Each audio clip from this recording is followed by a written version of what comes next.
game. Vlad Jr. leads the Blue Jays out on the field on this Sunday, and our pitcher profile presented by Ford. Matt, you already talked about Dylan Cease. The numbers are pretty darn impressive. Yeah, they are. I mean, the stuff is there, and what's interesting is the emergence of the changeup.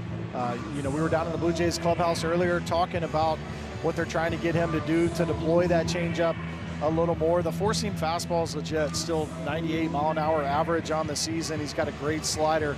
The two-seamer, he doesn't throw a ton, but it's pretty good too, and it's hard. Late break, got the knuckle curveball and a sweeper. So, he's another one of those guys in a starting rotation that you can't go up there and look for one pitch, because there's a pretty good chance in that at bat you may not get it. He's got the short arm stroke, so the velocity 97, 98 miles an hour. Not only is it hard, it's going to sneak up on you and surprise you as well. All right, so Cease going to face this Pirates team much improved on offense. Starting lineups presented by Capital One, and for the Pirates, no Connor Griffin today. The 20-year-old phenom shortstop, first off day for him in a month plus. But Horwitz, the former Blue Jays, going to hit leadoff. Brandon Lau's been a big-time addition to this team. Reynolds, Gonzalez, O'Neill Cruz, one of the toolsiest players in all of Big League Baseball. Rodriguez, Valdez, who's just up from the minor leagues. Mangum and Jared Triolo is going to take Griffin's spot defensively. Yeah, Brandon Lowe's been a bright spot coming in. His veteran leadership, he knows how to win, and I think these guys lean on him in that dugout, in that locker room. He's an interesting one to look at, especially today.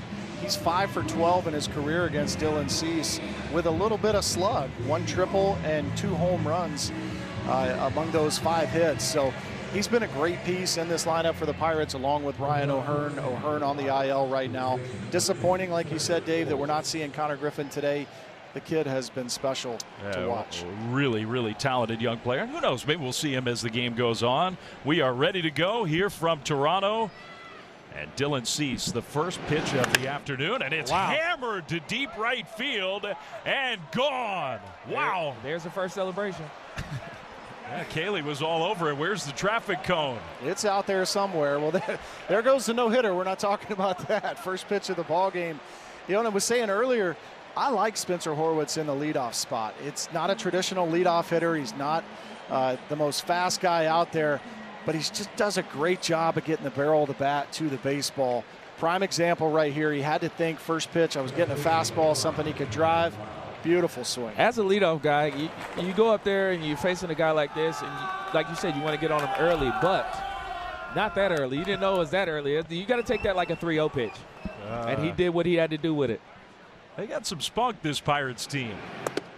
And see, I would have swung at that one. You knew he was coming back. Yeah, he has to. He has to. Don't let him get comfortable. Big part of the Pirates' offensive improvement, Brandon Lau, left-handed hitter. He's got a lot of power. There's that first changeup right there. Well, that's the pitch. Blue Jays, they're not meaning it as an insult to Dylan Cease. He's been one of the best pitchers in the big leagues for years, but maybe transforming from just a sort of a hard thrower and a power guy, a little more finesse. Lau skies one up against the backdrop of this roof at the Rogers Center. And underneath it to make the catch, the center fielder Varsho for the first out of the game. First pitch of the game was an eventful one.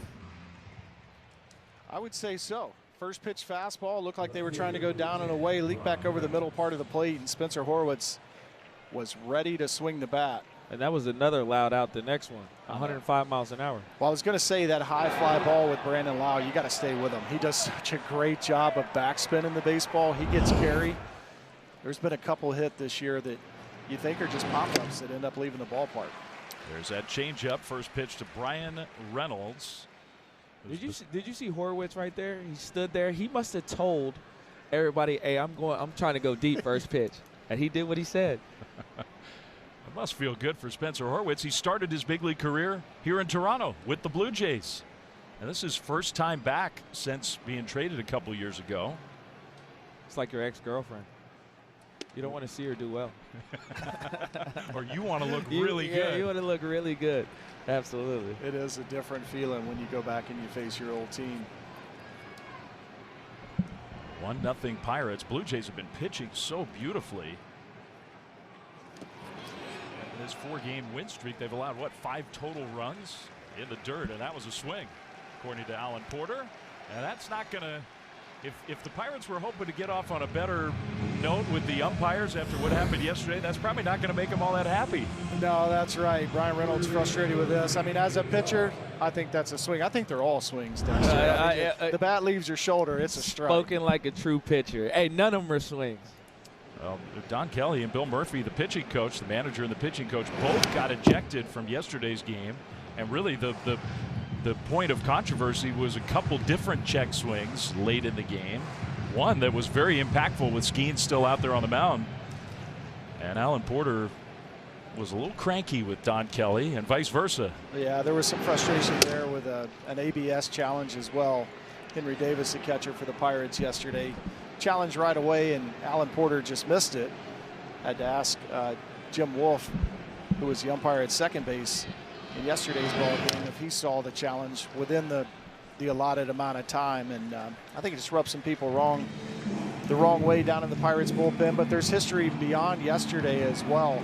So Alan Porter was the umpire that threw out Chris Davinsky a couple of weeks ago on a high and tight pitch to Sal Stewart. And Donnie Kelly ended up serving a one-game suspension after that one as well. Nick Gonzalez, who's having a good year himself. 2 balls, 2 strikes to count against Dylan Cease.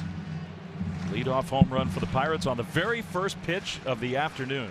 Spencer Horwitz. Just to start our Sunday leadoff. That's a way to get going, except for if you're Dylan Cease. Oh, that was strike 3 call. Didn't matter if it was a swing or not. So Cease gets a couple strikeouts, but Spencer Horwitz, the former Blue Jay, he was ready for the first pitch of the afternoon, his 5th home run of the year. And this Pirates team trying to get a win before they leave town. They take a 1-0 lead. Fours. He makes 30 starts a season for the most part, coming off a bit of a rough run. 4 runs against the Cardinals, pitching into the 6th inning. Takes a fastball. That is a called strike. Willie Traynor is the home plate umpire today, and he appears to be a little bit deliberate. Takes his time before the right arm goes up, so we'll try not to jump to any conclusions here. Wide variety of pitches from Mitch Keller. He's got like 7 different pitches, so it's going to be the 4-seam or the sinker.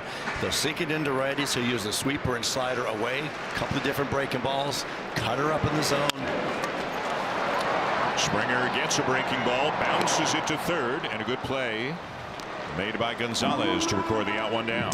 Behind Keller for the Pirates this afternoon, Brian Reynolds gets this start in left field again. Jake Mangum is in center. Esmerlin Valdez is in right field. The youngster just up with Pittsburgh. Nick Gonzalez gets the start at third base. Jared Triolo was a utility Gold Glove winner in 2024. He slides over to short today. Lau and Horwitz on the right side. Andy Rodriguez back behind the plate this afternoon. And here's Dalton Varsho hitting .267, hitting the 2 spot yesterday as well. Went 0 for 3 with a walk in that game. This will find the seats out of play left side, and it's 1-1. As we have talked about, and those numbers back it up, Varsho's been hitting for a very good average lately. Hit for more power during an earlier stretch in the year, a higher average, not as much power recently as he swings through a fastball 1 and 2. Kind of the same for Jesus Sanchez, who's up to .284 on the season right now. Sanchez has been piling up the doubles recently. Off the mask of the umpire, and Willie Traynor looks like he's okay.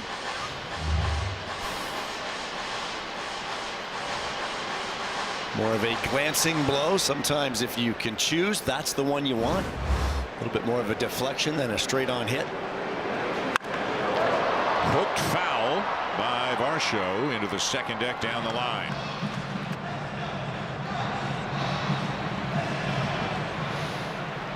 As is often the case, Edwin Encarnacion in the dugout today, chatting up with Lenine Sosa. Lined into center. Good contact for Varsho, and that's a base hit. Well, there's what you're describing, Dan. More of a contact approach by Dalton. He's got 2 strikes, very short to it, tries to flatten that path out a little bit more, and he uses more of the field, and that's more of a contact say like a singles hitter, but because of his bat speed and power, he can get a lot of extra base hits.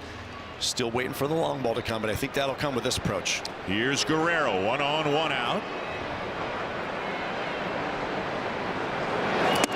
Vladdy is 3 for 8 in the series, all singles. He has also drawn a walk. As Brad Fay talked about, you talked about as well, I believe, Mitch Keller allowing just a 139 batting average to righties without a single extra base hit on the season. Guerrero got fooled there, waved at a breaking ball down and away, and now in the hole 0-2. And I think that's part of the reason right there. He'll use the four-seamer up, the cutter up and away. He'll run the sinker in, but he's got 2 different breaking balls, the sweeper and the slider, away from righties. Tried to get him to chase again. That's ball 1.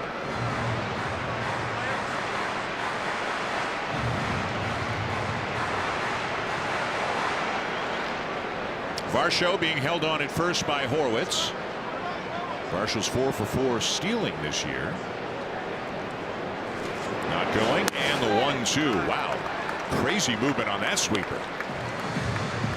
You can understand why for right-handed batters that pitch can be a challenge. And then the slider will be a little tighter, and he's got the cutter at the top of the zone, so you've got a lot to kind of consider as a right-handed batter. I'm sure that's what's giving righties the trouble.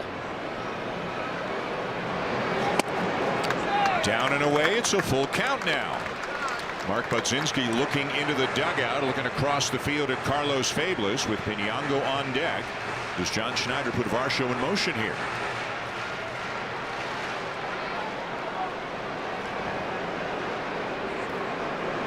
There he goes, and it's ball 4. So Keller was out in front 0-2, but couldn't finish it off, and the Blue Jays have 2 men on with 1 out. Good at bat by Varsho, lining that single with 2 strikes up the middle. Good plate appearance by Vladdy, and now you've got a guy that's looked very good at the plate, coming up with a couple on.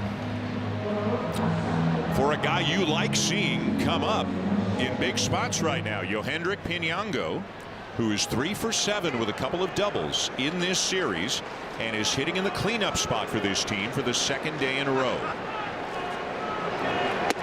Looks at a breaking ball for a strike.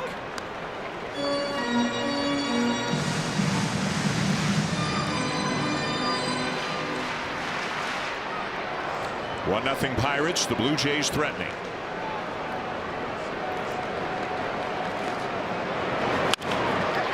Grounded down to first. Horwitz for 1 and back to first in time. A 3-6-1 inning-ending double play.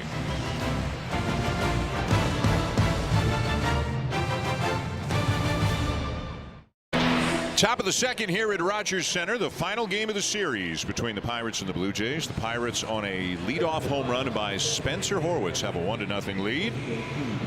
And Dylan Cease will face O'Neill Cruz, Endy Rodriguez, and Esmeralin Valdez here in the 2nd.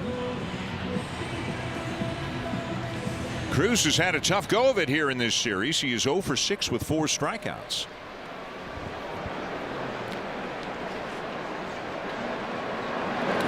Some of the other pitchers who pitch for the Blue Jays, namely Kevin Gausman, Patrick Corbett, in this series, they have taken advantage of his propensity for chasing, and a lot of breaking balls outside the zone, a lot of swing and a miss outside the zone. But now he hits a high fly ball to right field. This one in the zone and out of the yard. And O'Neill Cruz has number 11 on the season to make it 2-0. Well, as you were talking, Dan, I was going to say like that, the very first pitch he threw to Cruz, a nice sharp slider down in the zone that he expanded, gets ahead 0-1. He comes back with the same pitch, but doesn't make quite the same quality of a pitch, and it's a little flatter, stays at the bottom of the strike zone. That's one thing this big man can do. When he connects, it goes a long way. And the Pirates off to a 2-0 lead. A couple of home runs already. Here's Endy Rodriguez. Dylan trying to get this down a little bit lower, much like the first pitch, but it stays right there in the zone, and I think Dylan knew right away. Can't make that mistake to that hitter. You can get them sometimes fairly easily if you're outside the zone, the strike to ball pitches, but in the zone he can be very dangerous. Andy Rodriguez, the batter, just 6 games with the Pirates this year. Started off at AAA, called up when Joey Bart went on the IL, one of their other catchers, 6 for 17.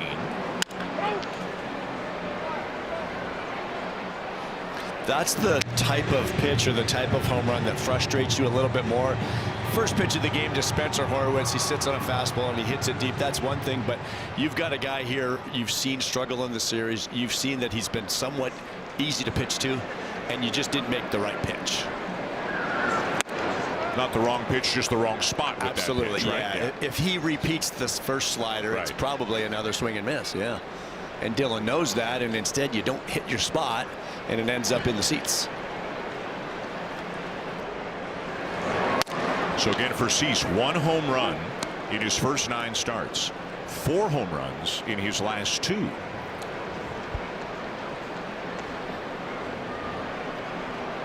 Three and 2 the count on Rodriguez, and that'll miss just inside for ball 4. And Cease does not show a lot of emotion on the mound, but looked a little bit frustrated there. It did appear to be an inch or 2 off the inside corner. Great idea, it just didn't quite execute it, didn't quite come back enough. It's a funny grip too. It's not really along the 2 seams of the baseball. Came back a bit, but not enough.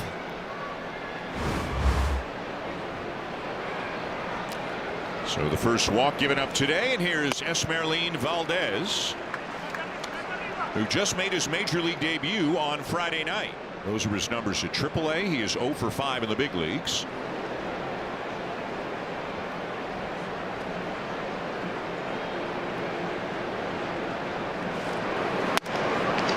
Cease out in front, 0-2.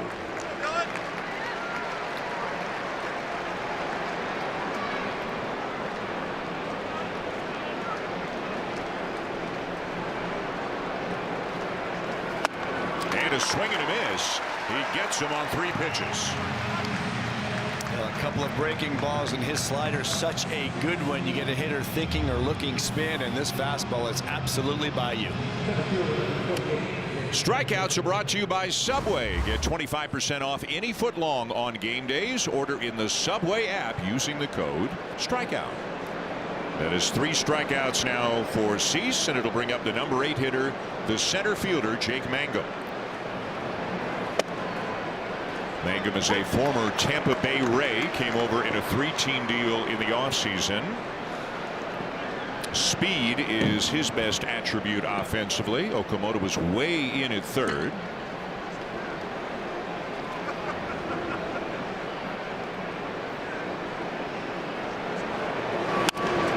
Late on it, and it's 0-2. There's the speed, 94th percentile, pretty good. You see with that swing too, it looks like a guy's just trying to put in play. Reminds you a little bit of Chandler Simpson with the Rays, just trying to stay short to the baseball. And there were times last year both of them were in the lineup for the Rays at the same time. The Blue Jays played against the Rays, and these 2 guys are slapping the ball over the field, running around.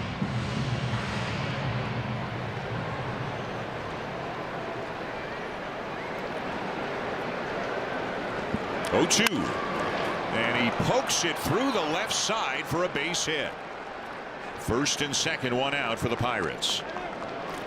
Well, this is a good example of what we're talking about right here. He stays right on this pitch, down in the zone, but he literally just tries to throw the barrel at it. Not doing a whole lot. Put it in play on the ground with your speed, and he happened to find a hole on the left side. If you're this kind of player, you have to lean into you're this kind of player and not try to do too much, and put it in play, find holes, use your speed. 2 on, 1 out, already 2-0 Pirates. Here's the 3rd baseman, Jared Triolo. Looks at strike 1.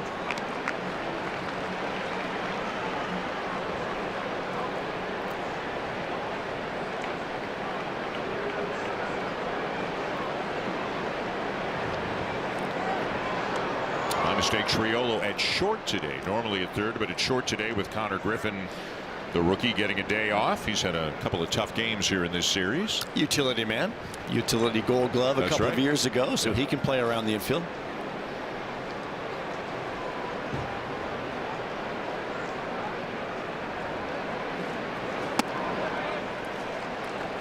Cease has been getting more ground balls this year than he typically does, and maybe a lot of that is to using his arsenal a little bit more widely, more variety. He would love a ground ball right at somebody right here.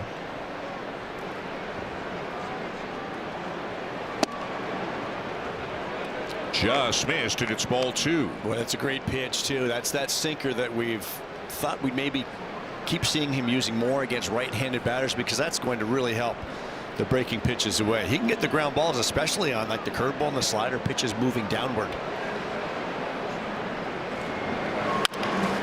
There's a ground ball back to the mound. Cease looks at second, and then it will take the sure out at first. 2 down. Well, Dylan Cease was coming after this ball aggressively. I think he was thinking double play, and it looked like he may have had a little trouble getting it out of his glove. Came to get it immediately looking at second base, but watch right here. Doesn't quite get the grip of the baseball, and then probably does the right thing by making sure he gets 1 out. And you could see just the hint of a grimace in that moment when he couldn't get a grip on the ball. So it is second and third with 2 down, and here's Horwitz, who launched one in the first inning on the first pitch of the ball game. Just the 7th time this year that any player in the majors has hit a home run on the first pitch of a ball game. And you wonder what his mindset is, and I refer to the fact that Dylan had a rough one last time out at Yankee Stadium. Just wants to maybe get ahead of hitters, and Spencer looked for a fastball and got it. Out in front of this one as he pulls it foul down the line. This is an interesting at-bat right here, because with the runner on third base and a left-handed batter, he can get a huge lead. The very first pitch was in the dirt that Valenzuela blocked, but it doesn't need to get too far away from the catcher to score here. So Valenzuela under a lot of pressure here to block the breaking pitches in the dirt. Down and in, ball 2.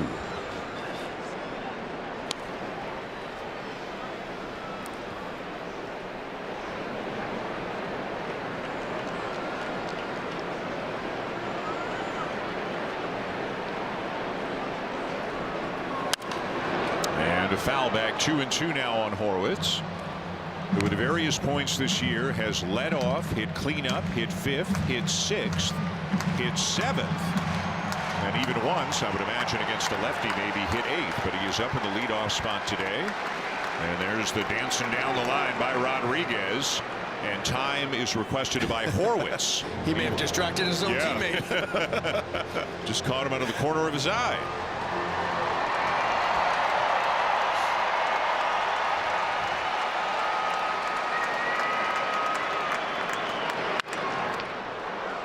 These are the at-bats you may look back on, 2 hours from now and say that was the big at-bat of the game. Can Cease get him and keep it at 2-0? A base hit here likely scores 2, makes it a much bigger hill to climb for the Blue Jays. Tough guy to strike out too. The set by Cease, and again the 2-2, and he jammed him, got a pop-up. Clement will make the catch, and Cease will get out of it, but it is 2-0 Pittsburgh.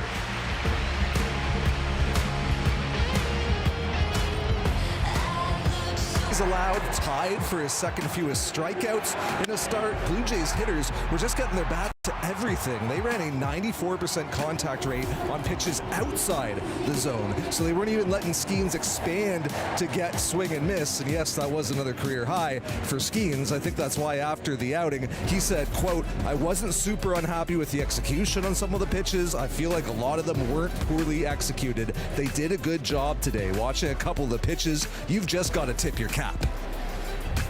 Arden, thank you. As you said, they really made him work. They executed the game plan, and it's still not the A lineup, right, because of the injuries, but a lot of credit to the hitters who had one of their best days of the season yesterday against one of the best pitchers in the game. And here's one of the guys. Jesus Sanchez had a couple of doubles off Paul Skeens. One of them drove in a run in the 3-run 6th. And Sanchez now has a .441 average over his last 13 games. That's taken just high. The count in his favor at 2-0. Skeens was asked about the pitch to Sanchez on that 3-2 changeup well below the zone, and he gave him credit. He said it was a pretty darn good pitch down there. Really worked the count and got to that ball to drive it. A very close pitch taken outside, and it is 3-0. As Sanchez looks down to third, and Carlos Fabulous.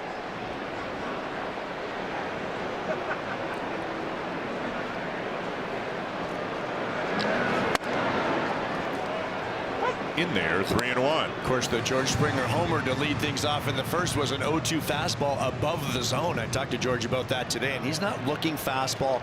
He told me he's just looking to get on top of something.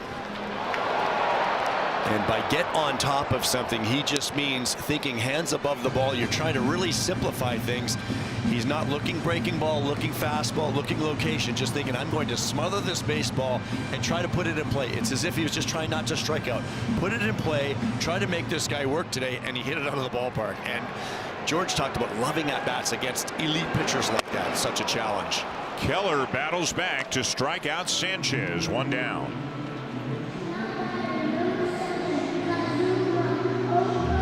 That's what Mitch Keller can do, mix it up a lot and then go right upstairs, and that's going to be the challenge for Blue Jays hitters, I think, against this right-hander, is make him be down with that fastball. Well, let's see how a day off treats Kazuma Okamoto. As you know, he has really been struggling. 0 for 4, 4 strikeouts on Friday, 2 for his last 34. The average down to 213. That's a called strike, and a quickly 0-2. For about 10 days, maybe 2 weeks, he was about as hot as a guy can get. Certainly the hottest hitter on this team, and ever since then, he has been about as cold as a guy can be. Lays off that high fastball, ball 1. And I think the big thing for him now is it's kind of gone back and forth, but get back to really thinking more of the middle of the field and the other way to help him stay on the ball a little bit better. Got a breaking ball, fouled it off. He was getting pitched away a lot earlier in the season when he was pulling off, and that's what's leading to his struggles. He made a little adjustment in the box, got a little bit better, but then now he's kind of get back to pulling off. You'll see him falling toward that third base dugout sometimes. Lays off the sweeper. Dropped down to 6th in the order with how he has been struggling. Piñango and Sanchez both moved ahead of him here today.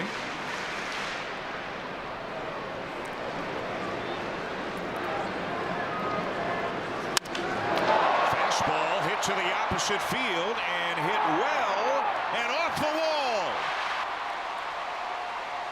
Okamoto with a double, and the first extra base hit Keller has given up to a right-handed batter this entire season. That is a very good sign for Kazuma Okamoto. Staying on this pitch, really staying close with that front side, letting that pitch travel, letting it get deep. And he drives this fastball the other way, just misses getting it out of the ballpark. A good sign for Okamoto. A 1-out double. Here's Ernie Clement. Clement went 1 for 4 in yesterday's game. Had an RBI single in the 6th. With 1 for 3 with a double on Friday night. He is the major league leader in doubles with 17. Takes a close one for ball 2. Look at Ernie being patient. And as Arden alluded to, it's not always about hitting everything in the middle of the plate, because Paul Skeens doesn't give you a ton in the middle of the plate. 2-1 to the fastball. They got a lot of the plate. Taken all the way. Yeah. I laughed when George said, I love at-bats against guys like Paul Skeens. I said, wait, did I just hear that right? It's such a challenge, though, that they're up for the challenge. To right center field. Mangum is over in time to make the play. 2 down. And that's going to bring up Andres Jimenez here, trying to get the Blue Jays on the board.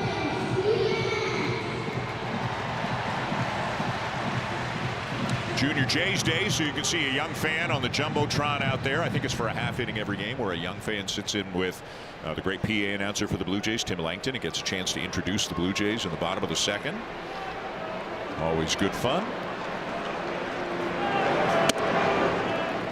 And a strike, 0-1. Previous pitch was called a strike. Jimenez challenging. This closer look is brought to you by Specsavers. And it is a strike. Call is confirmed. Toronto has 1 challenge remaining. It's a deceptive pitch for a left-handed hitter. Andres obviously not having a real good view at how much that ball came back, but I'm sure his manager's not thrilled with a second inning challenge. Runner in scoring position. It is a big point, but you hate to lose one this early.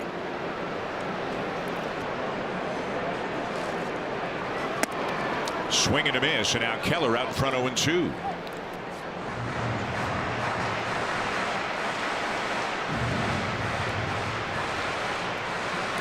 And Jimenez will use his timeout. Okamoto, the runner, out at second. The Blue Jays down 2-0.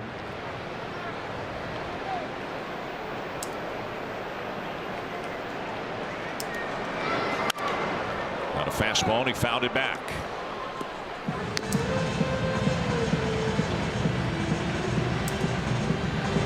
Springer a couple of spots away if Jimenez and Valenzuela can extend the inning.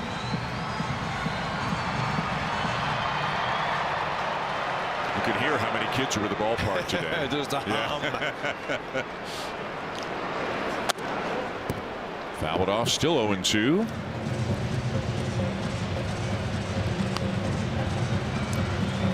Alejandro Kirk in the dugout. Did some catching out of the bullpen. He is with the team to kind of ramp up the hitting as well. The catching part of it is ahead of the hitting part of it, coming back from the broken thumb.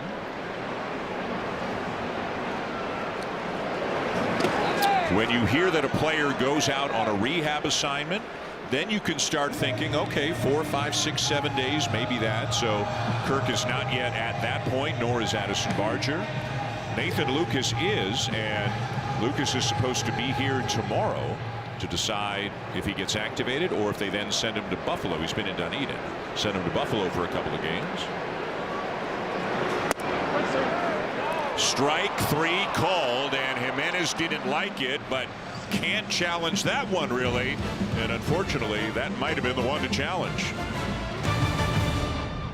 Pirates manager Don Kelly. And Don, what does a first pitch home run do to jumpstart an offense? Man, that was great by Spencer there, and then Cruzy following him up the next.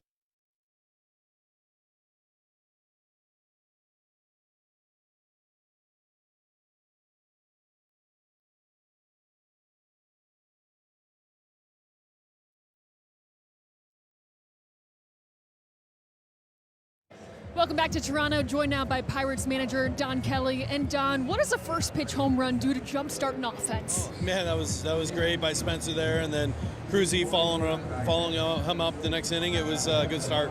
I know it's early, but what have you seen out of the command and work from Mitch Keller so far? Yeah, he's done a nice job. Worked around some base runners there in both innings, and the stuff's in the strike zone, which is a big key. Don, appreciate the time. Thanks a lot.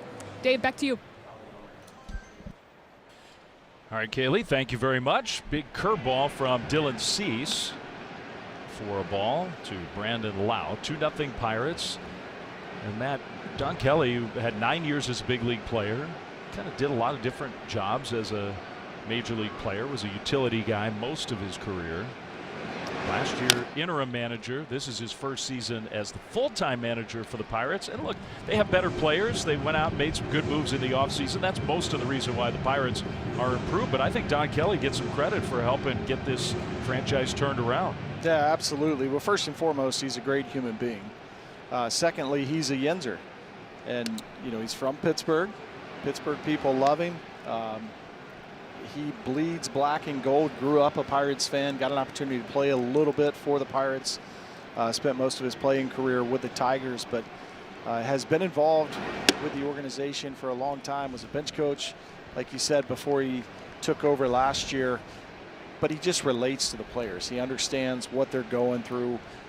He's had those tough conversations on both sides. He knows what it's like to be told you're being sent down or you're being DFA'd, or you know, he's experienced pretty much everything that a player can experience, and now the value that brings being in the manager's seat. I think he's doing a great job. The guys love him. They play hard for him, and at the end of the day, that's all you can ask for as a manager, that your guys suit up and they play the game hard. That's most important. You're right. I mean, if your guys in your locker room and are going out there every day and they're competing for you, and they believe in you and they have the trust in you, the sky's the limit for this team. Yeah, this is a hard game to play. You know, it looks easy on TV. Sometimes from this seat it looks easy. Why didn't he swing at that, or why did he throw it there? To have your leader understand how difficult it is, it's important. Wow, goes down looking. 4th strikeout for Cease in these first 3 innings. Good pitch. Yeah, just pitching backwards a little bit.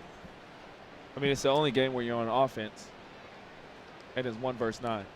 Yeah, that's right. Brian Reynolds, 97-mile-an-hour sinker for strike 1. Congratulations to Brian Reynolds. Yesterday was his 1,000th career big league game. That's a lot of games. That's a whole lot of games. I remember playing against this guy. It was funny talking to him a couple of days before. I believe it was Friday. You know, kind of, hey, get into the ball game. Well, Friday he didn't start, pinch hit, so he got into the ball game, and that was $9.99, and then playing in 1,000 yesterday. Uh-oh. Did he go? That'll be a pitch clock violation. Oh, wow. So in the old days when there was nobody on base, you do that. You just stumble. It didn't matter. But now that's charged as a ball because you didn't throw the pitch in time. Yeah, what happened here? I just caught a cleat coming down the mound. But to finish that story about Brian Reynolds, him kind of chuckling on it. Well, I'm just glad I got my 1,000th hit before my 1,000th game. He's had a lot of hits. He's hit for a lot of power. He's been a really good player. He's kind of been the stalwart, the stabilizer through a lot of down years in Pittsburgh. Now trying to help lead the Pirates back to the playoffs. Hits that one right between the third baseman and the shortstop. Another 2-strike hit for the Pirates, a 1-out single. I like to see that right there with 2 strikes, thinking the other direction, and especially after the at-bat with Brandon Lau, where got 2 strikes on him, and then Dylan Cease came back with a fastball. Brian was ready for it. He was a big part of the field right there, found some open space. He hit it through the shift where the shortstop was supposed to be. Yeah, speaking of old-timey baseball, for 130 years of the game, that would have been right to the shortstop. Yep. Exactly. But, you know, those are hits too. Offensive numbers are way up. I mean, the Pirates were last in baseball in runs last year as an offense. They're top 5 in the first 2 months of this season. Yeah, a lot of it goes to that approach right there. I know Matt Haig has talked about guys thinking opposite field gap. The Pirates, at the end of the day, the players are the ones that have to go out and do it, and they've got the personnel now to do it. You know, Brian Reynolds has done it for a long time. This guy at the plate right now, Nick Gonzalez, we'll see him shoot the ball to the right side of the infield. We may see it now with a runner on first base and Guerrero holding on the base runner. He's got some open space over there, so he's not afraid just to take his base hit and pass it on to the next guy. Nick Gonzalez, I always thought of him as kind of an all-or-nothing sellout for power. He doesn't have a home run. He's hitting over 300. It's like he's a totally different hitter. He's just really good at getting the barrel of the bat to the baseball. 2-1. Well off the outside, 3-1. And situational hitting, too. Like I was talking about with Brian Reynolds on first base, a bigger hole over there. 3-1 count. He may try and pick a spot right here to really drive the baseball. But Nick's been one of the better players in this lineup with the situation. Really good with runners in scoring position. 3-2 now. I mean, we were talk coming up. You got to use the big part of the field. I don't care whether you're trying to shift you or not. It's harder. It's a lot harder now because guys are throwing 100 and the velo's up and they're, you know, throwing inside and you're trying to hit the ball the other way. It's tough, but you become a professional hitter. That was a strike. Trying to go the other way. 3 swinging. Reynolds was taken off on the pitch. So a chance for a double play, but the Blue Jays don't get him. 5th strikeout for Cease, 2 down. But with the steal for Reynolds, Blue Jays talked to the video room just to make sure, but they're not going to challenge. He was safe. This is the best fastball we've seen tonight from Dylan Cease. 99 miles an hour. Brian Reynolds got a great jump on the pitch. And that's something that's under the radar for Brian Reynolds. will pick his spots and steal a base for you. 2 down. O'Neal Cruz, who homered his first at bat of the game. Big swing on the curveball, strike 1. You notice Dylan Cease on that last at bat. When he threw that fastball away, he was visibly frustrated with his fastball command. He thought he should have made the pitch, and it's kind of been all over the place. Change up low, 1-1. From a guy that usually pounds the strike zone. Yeah, usually has a fastball command. Maybe that comes. I mean, you know, it's not uncommon for a starting pitcher to be a little delayed in finding that feel. Especially when the first guy goes deep. Right. On your fastball. That's a good point. Strike 2. Now first base is open here. Dylan Cease doesn't have to really be aggressive against Cruz if he doesn't want to. But now he's ahead in the count 1-2. Trying to put him away with a runner in scoring position in the dirt. Bounce that curveball. You may see 2 more of those down below the strike zone to see if he can get Cruz to chase. But it was a slider that O'Neal hit out for the homer. But to your point, he may not see another strike in the strike zone.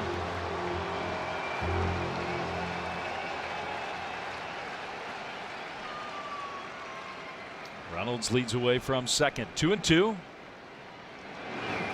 That is strike 3 call. Sinker right on the corner. Cruz may have been thinking about a challenge. It was close, but that's another strikeout for Dylan Cease. A hit, a steal. Ooh, maybe Cruz should have challenged that one. 2-0 Pirates.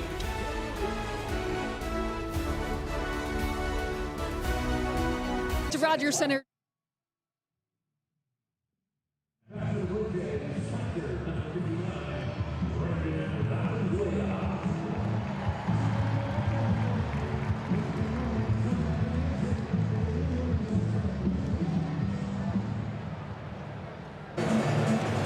Welcome back to Rogers Center, joined now by Blue Jays manager John Schneider. And John, what did you see out of those 2 pitches from Cease that the Pirates were able to take deep? Yeah, I think first pitch of the game, you know, kind of just an ambush job by Spence, and then breaking ball in the zone to Cruz. Got to get it a little bit lower than that. Just a couple mistake pitches. I think he's throwing the ball really well. Kind of getting better as he's going. Okamoto registered his first hit in about a week, that big double in the second inning. What's the importance of getting a guy like him going offensively? Yeah, he's a big part of our lineup, you know, kind of going through it for the first time in his career here. When he's staying to the other side of the field, middle of the field, he's usually really good. Hopefully that swing kind of get him going. John, appreciate the time. Thank you. Dave, back to you.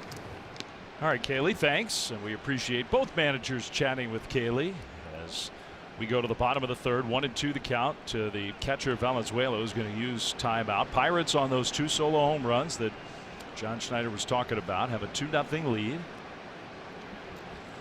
Spencer Horwitz back in Toronto to play against his original big league team for the first time in his old home ballpark. That one way up there to shallow center. Triolo from shortstop, 1 away. We've seen a couple of real high ones today, haven't we?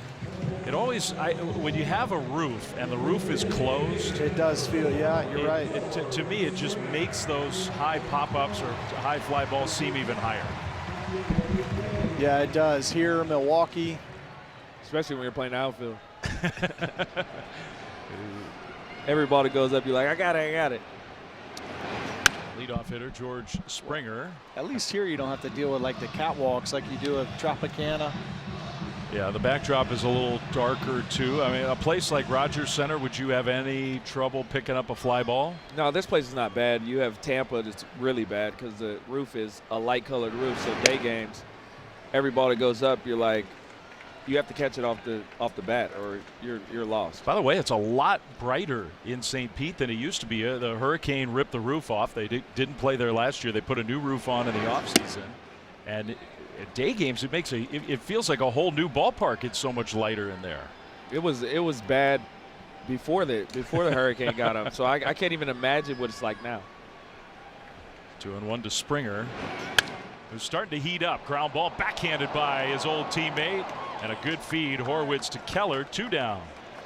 That was a really nice job by Spencer Horwitz right there. A couple of steps to his right. Nice little backhand.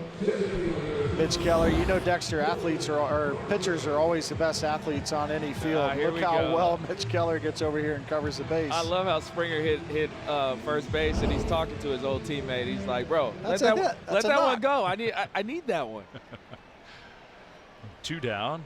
A little smile from Horwitz.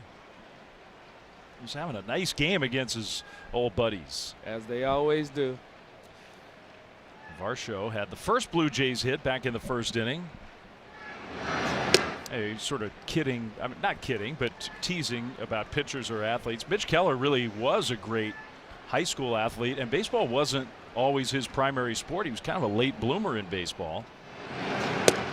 Well, he found his spot out there on the mound. I mean, it's a live right arm. The velocity doesn't read what it used to read, but his ability to spin the baseball is up there with the top of everybody across Major League Baseball. Even with a fastball at 92, 93 miles an hour, the four-seamer especially, you don't see a lot of real comfortable swings. He's one of those guys, Dexter, maybe you can talk a little bit about it, where you read the radar gun and then you go back and you go, that wasn't 92, 93. That felt more like 94, 95. Absolutely. They play up. Oh, good catch. Diving catch by Mangum in center field. And Mitch Keller loves it. That was a heck of a play. The Pirates are playing some defense here today in Toronto. The play by Horwitz took away a hit from Springer, and this one, the all-out dive from Jake Mangum. That's what I was talking about right there, that spark plug. That's why center fielders are the best athletes. Started out there.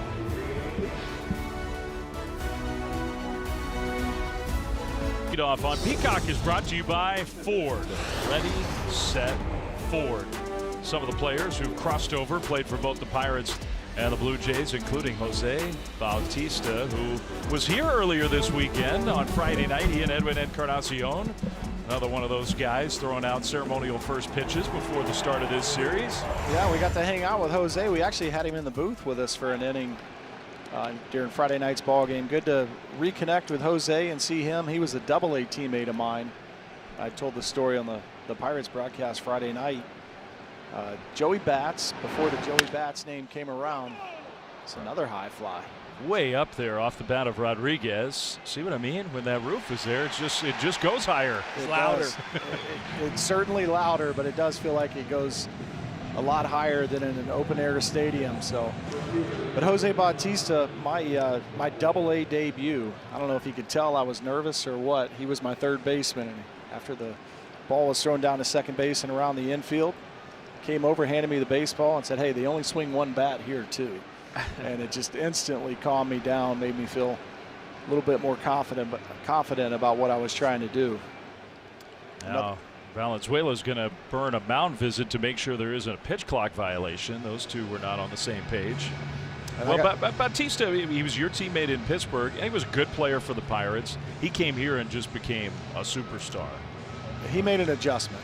I don't know exactly what that was. I do know they put him right on top of the plate, told him not to worry about going to the other side of the field. He didn't have to. Get the barrel out in front and pull the baseball, and he took off. We were talking about the wall changes. That he wasn't even seeing that wall. He was looking at the third deck. That's right. The Blue Jays have been spoiled because they have some all-time great individual moments at bats that you remember decades later. Number one, of course, is Joe Carter, who won a World Series on a walk-off home run. Last year, George Springer, incredible moment against the Mariners right here. But Jose Bautista's playoff home run against Texas is one of the all-time great swings in the history of the Blue Jays. You see the picture of that bat flip all over this ballpark. The bat's on the third deck too. Yeah. It was the greatest bat flip in baseball history. It was. And it was so loud. Oh my goodness. This place, when a playoff game is going and this place is rocking, it is as loud as anywhere. I was here for the World Series and I was like, wow. All right, we asked for it. Let's see. The greatest bat flip of all time? Yeah.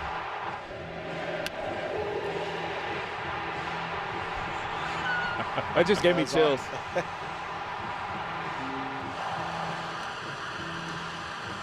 That was a heated series, too. This place just exploded. Well, now they're having a pitch comm issue. I think they got that worked out. Does that count as a mound visit? Does not. That's why you see the umpire go out there and verify. So the umpire now has to actually go out there and make sure that the team's not trying to skirt the rules. You think it would help if the umpire had pitch comm too, and he could hear what was thrown? I mean, absolutely. I would think, like, you know what's coming. Now you have a better idea of, where to line up. Well, I think it would help them with calling balls and strikes. That's what I'm saying. You know where to line up behind the catcher instead of just guessing. Strike 3 swinging, 2 down. Pitch comm worked. 7 strikeouts for Dylan Cease here in the first 4 innings. And again, going back to that fastball that's just jumping through the zone. Still having issues with it.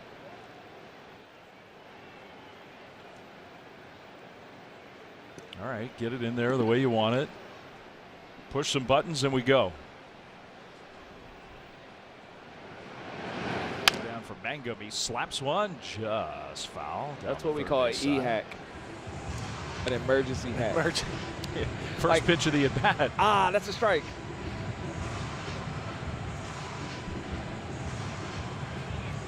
Seven strikeouts here today for Dylan Cease, and now atop the leaderboard in the big leagues. That's crazy, the Miz. 3 more than the Miz.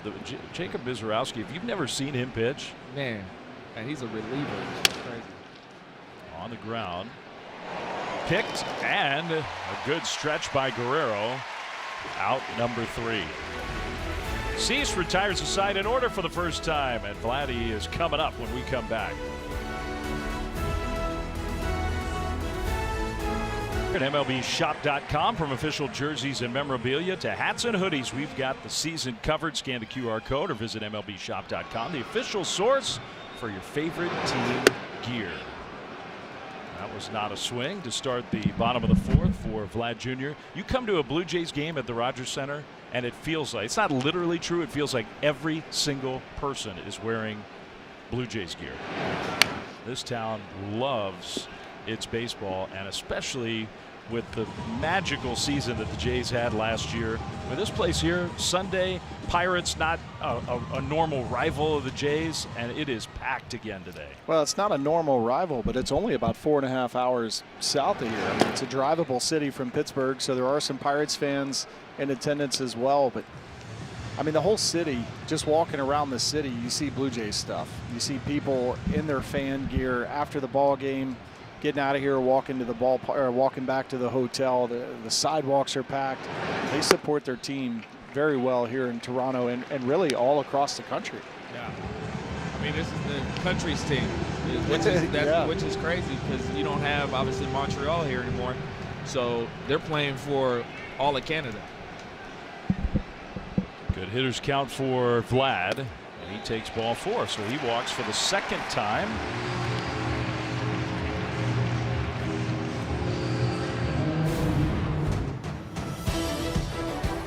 Let's take a look at Capital One checking accounts. We're talking no fees, no minimums, just one question. What's in your wallet? And if you were wondering, in Canada, do they do Little League baseball like they do in the United States, where you get assigned a big league team and you have those uniforms? Yeah, we get some. I don't think there's probably just a group of A's fans. I think those are some Little Leaguers who are here in attendance. Very well could be. Maybe from the Bay Area to Toronto, but wearing Blue Jays hats too with it. Love to see that. Those are Jays kids. That one driven foul by Pinango, he has emerged, man. There were no Jays fan was thinking that on a Sunday in late May was Yohendrick Pinango going to be hitting cleanup for this team, but he's been swinging the bat so well. Guy who got traded from the Cubs to the Jays a couple years ago. He's been hot.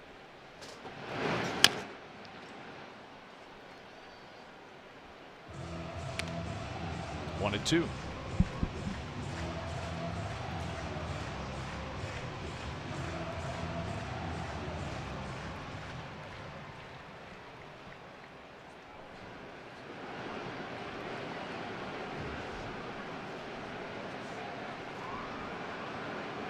Mitch Keller's 1-2, very high. Vladdy's starting to get a little frustrated with these walks. He wants to hit the ball. You think he's just itching to swing the bat? I mean, hitters counts and he's getting walked. He's bat flipping, mad.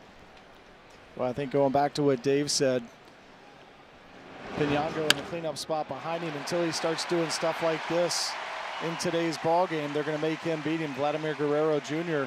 is probably that one guy in the lineup that the Pirates and pitching staffs are going to circle and say, this is not the guy that's going to beat us. Make somebody else do it.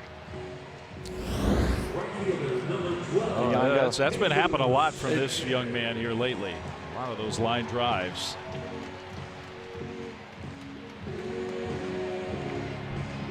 So the Blue Jays are set up here, down 2-0, but 2 on, nobody out.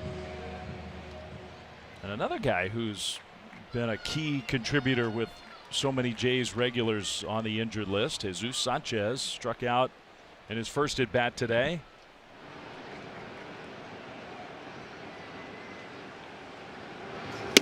Big swing for strike one.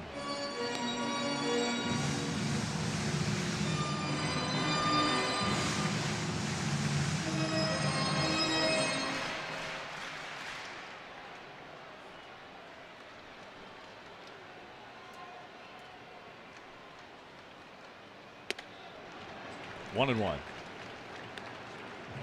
Keller has one of the more diverse repertoires of any pitcher in the big leagues. He's got a lot of different weapons. Yeah, he does. He's got the four-seamer, the sweeper, the sinker. You just saw the cutter, a slider, a curveball, and a changeup. I can't count that fast, Dexter. What's that, 7 pitches total? You don't have to count it. All you have to do is say kitchen sink. Kitchen sink, it's coming next. Everything at you. One of 8 pitchers in the big leagues to have 7 or more pitches that he throws at least 5% of the time. So it's a pretty small group that has that many weapons. On appeal, that was a swing. 1-2. I used to hate facing guys like that because, you know, 3-2 is like, this guy could throw me anything. Could throw anything. But I think the thing in watching Mitch Keller work over the last couple of years, when he's got his fastball command and everything else comes off of that, that's when you see him at his best. 2-2. Got him. He went with off speed. And the curveball for a big first out. Yeah, and I think set up with a couple of fastballs pitched before it, you get the hitter thinking and gearing up to start their swing with the fastball, and then that breaking ball, when it's out of the zone, they can't hold the bat.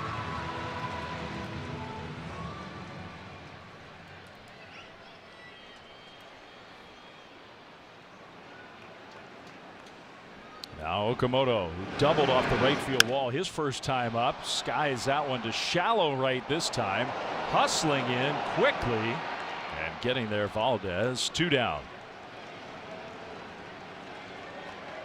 Okamoto going on 1 pitch.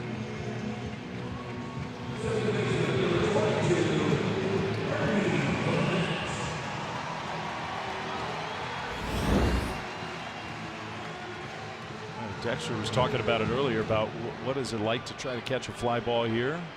That was a big league pop-up. Yeah, it's tough. If you don't see it off the bat, good luck. Like when you're playing outside, sometimes you might miss it off the bat and you can pick it back up. Here it's tough. Any place with a dome is tough. And you think about Valdez, he just made his major league debut on Friday, so he has never had a backdrop like this. I'm sure he was probably out here early taking some fly balls. Paid off. Absolutely they were. They always are. Tony Beasley. That one pulled into left field by Clement, base hit. And that'll score the first run of the game for the Jays. The throw comes home, but it's late.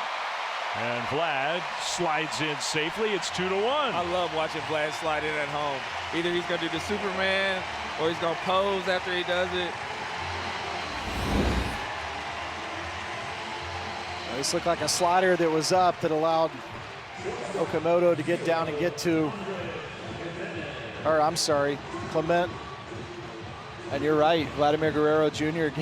on his horse getting around third base right there. But I'm with you, Dexter. I love seeing stuff like this.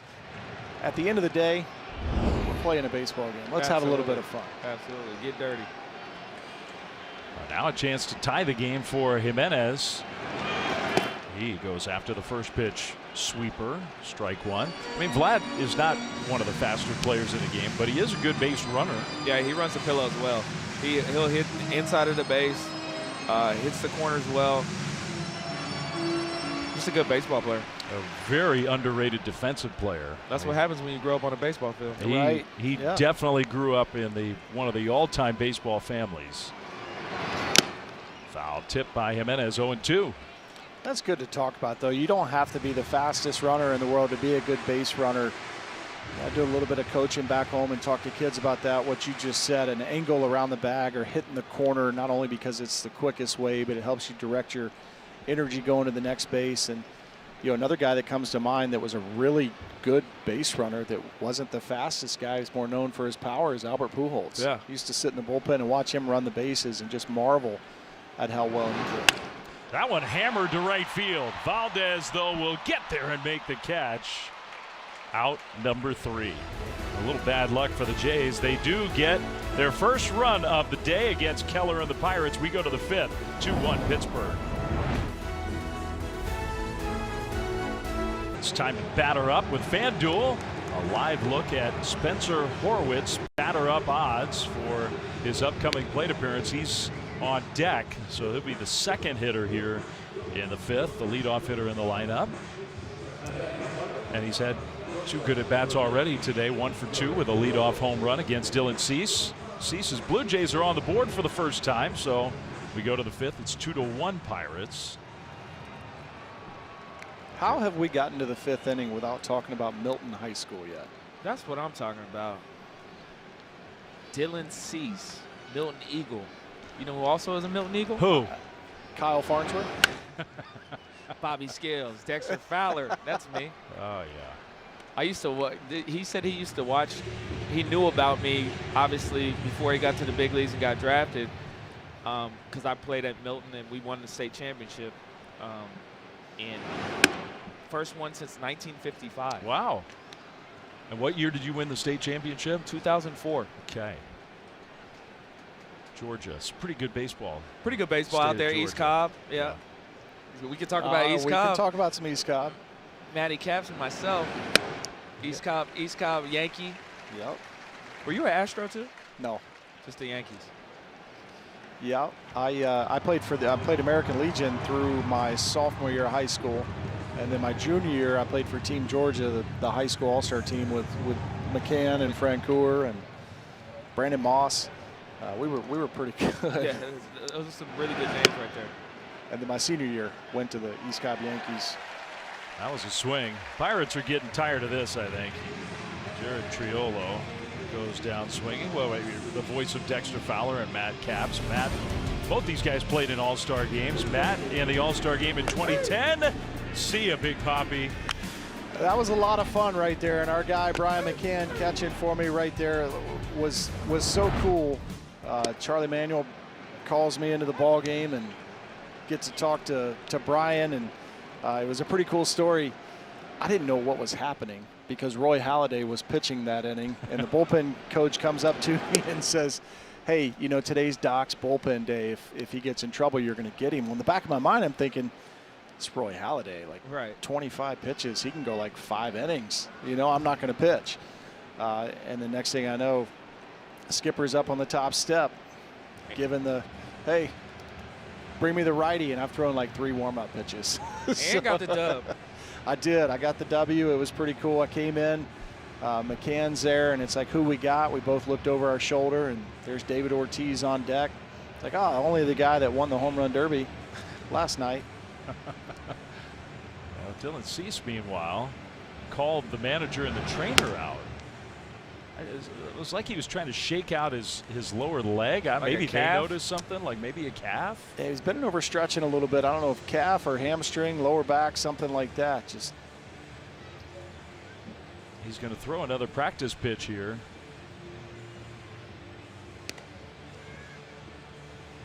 He says he's all right.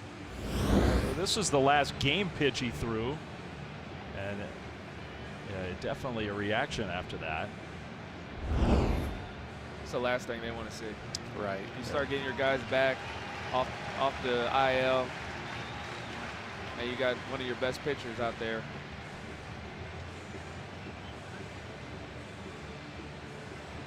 Yeah, I guarantee you they're going to be watching very closely now. 73 pitches for Cease. Spencer Horwitz in a 1-ball, 1-strike count. That one is caught at second. What a play by Clement. A leaping catch on the soft liner. Got it. His boy got him. It's crazy. It's crazy how that happens. The ball will find you, right? The ball will find you, especially to one of your friends. This was a good changeup from Dylan Cease right there. That's a great pitch to go to after the manager and a trainer come out. Most hitters are probably thinking, I'm going to get a first pitch fastball, even though it wasn't the first pitch of the at-bat. You see Spencer appreciating his buddy's play, but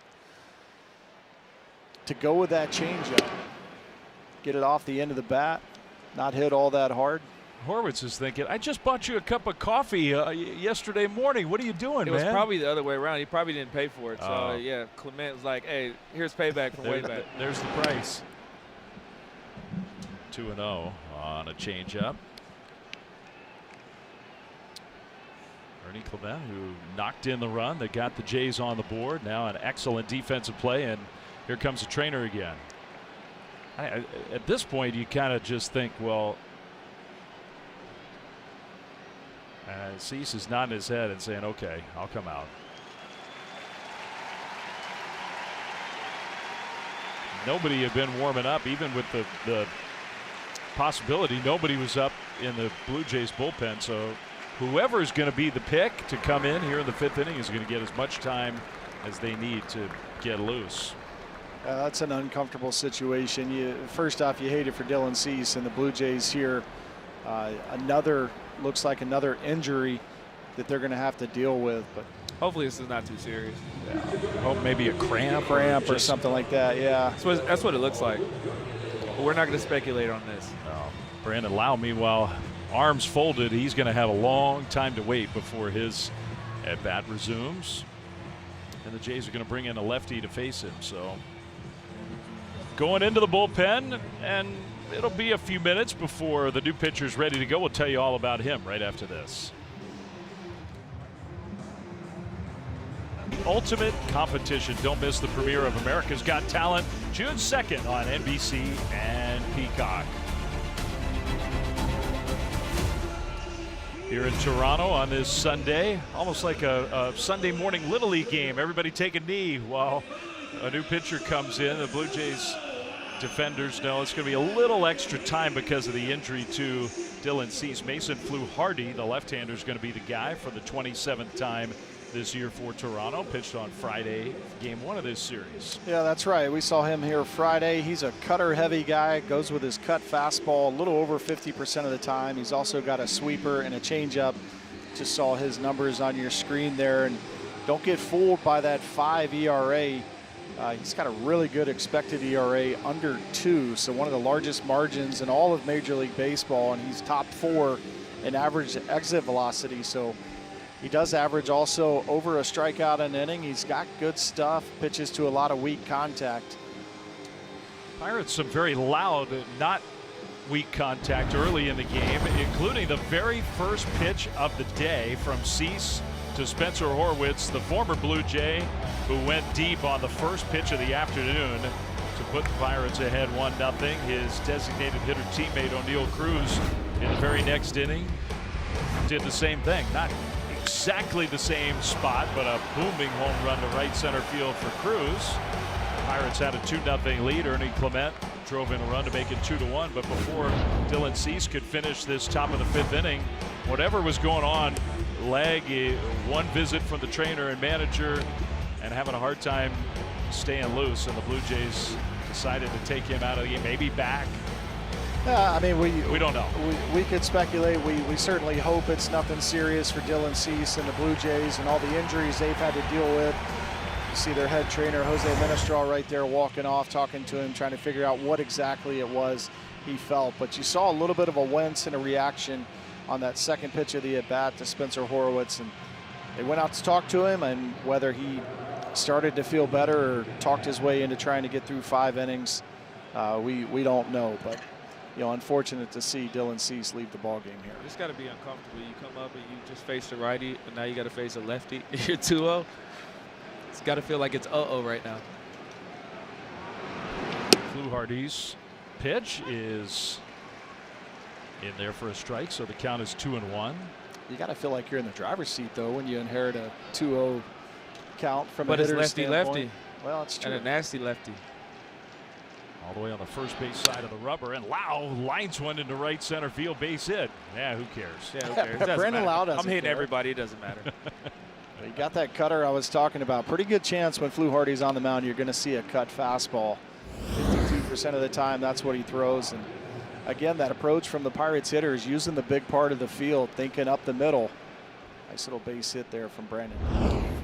So now Brian Reynolds with 2 down. And Reynolds, you showed the numbers from Fluharty, whether he's been a little unlucky or not. The big discrepancy versus left and right. Right-handers have done a lot of damage against him.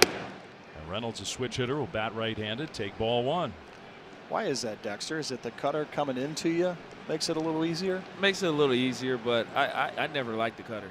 The cutter, because coming up, you really didn't see really good cutters. Yeah. Mariano was the staple, but best.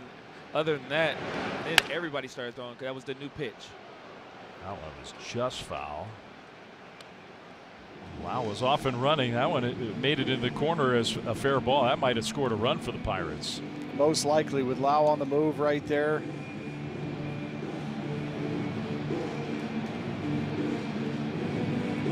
Those two guys over at first base, Brandon Lau, all his time in Tampa Bay. He and Vlad Jr., a lot of battles with those two.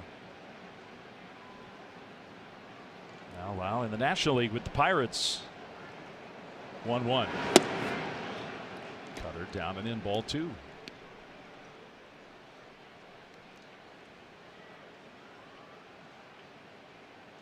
What had to have happened to you in your career, Matt, where you had to come? We were just talking about your All-Star appearance where you weren't really expecting to come in the game. Even though they give you as many warm-up pitches as you need when there's an injury, it's a bad feeling. It can't be a comfortable feeling. It is a bad feeling. It happened to me in Arizona when I was with the Twins, and just a litany of things happened that got me into the ball game with a couple of guys on base in the 8th inning, and I warmed up in Arizona in the desert, and then first or second pitch, the first hitter, there was a misplay in the outfield, and then the inning just got worse and worse. Next thing I know, Rick Anderson, the Twins pitching coach, is coming out to talk to me, and before he can say anything, I just ask him if he had a bottle of water in his pocket. I was so tired. Sweeper, 3-2.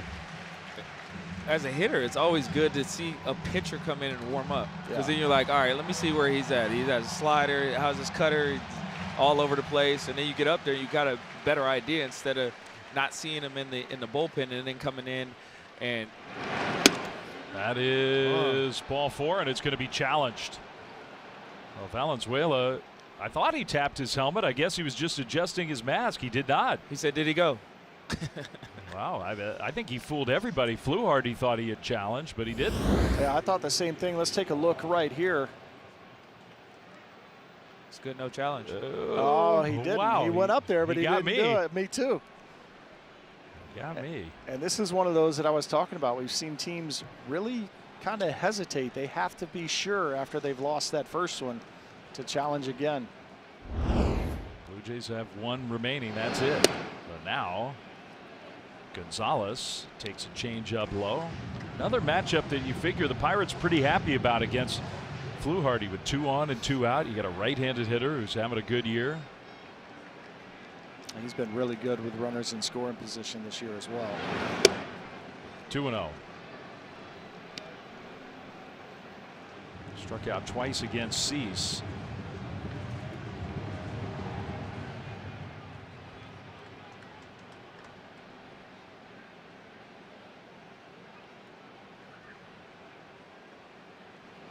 Pitch. That one is pulled on the ground, foul. We've seen a couple of those cutters just get in on the hands enough. Yeah, that's the thing about that cutter.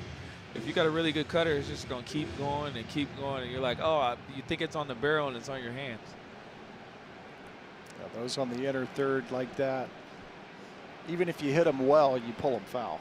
Especially with him on the first base side. That one driven down the right field line. Almost like a attempt at a backdoor cutter that kind of just stayed up out of the middle of the plate. Well, that's what Nick Gonzalez will do with the ball out over in situations like this. He'll drive it into right center field or just dump it into right field for the base hit, take the RBI.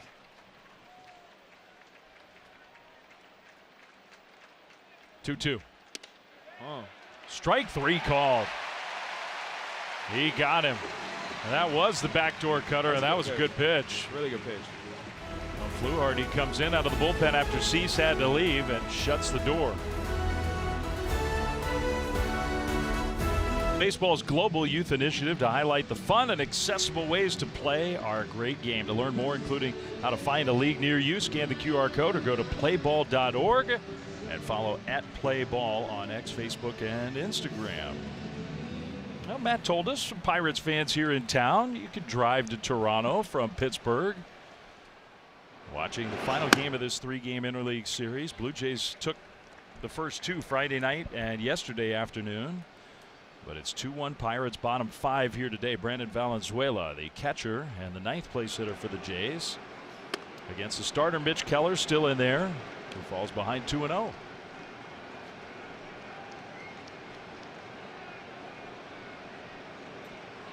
'75th pitch of the afternoon coming up for Keller. George Springer and the top of the order up next, and now it's 3-0. He's going to try and come all the way back here. He does not want to face George Springer with a runner on.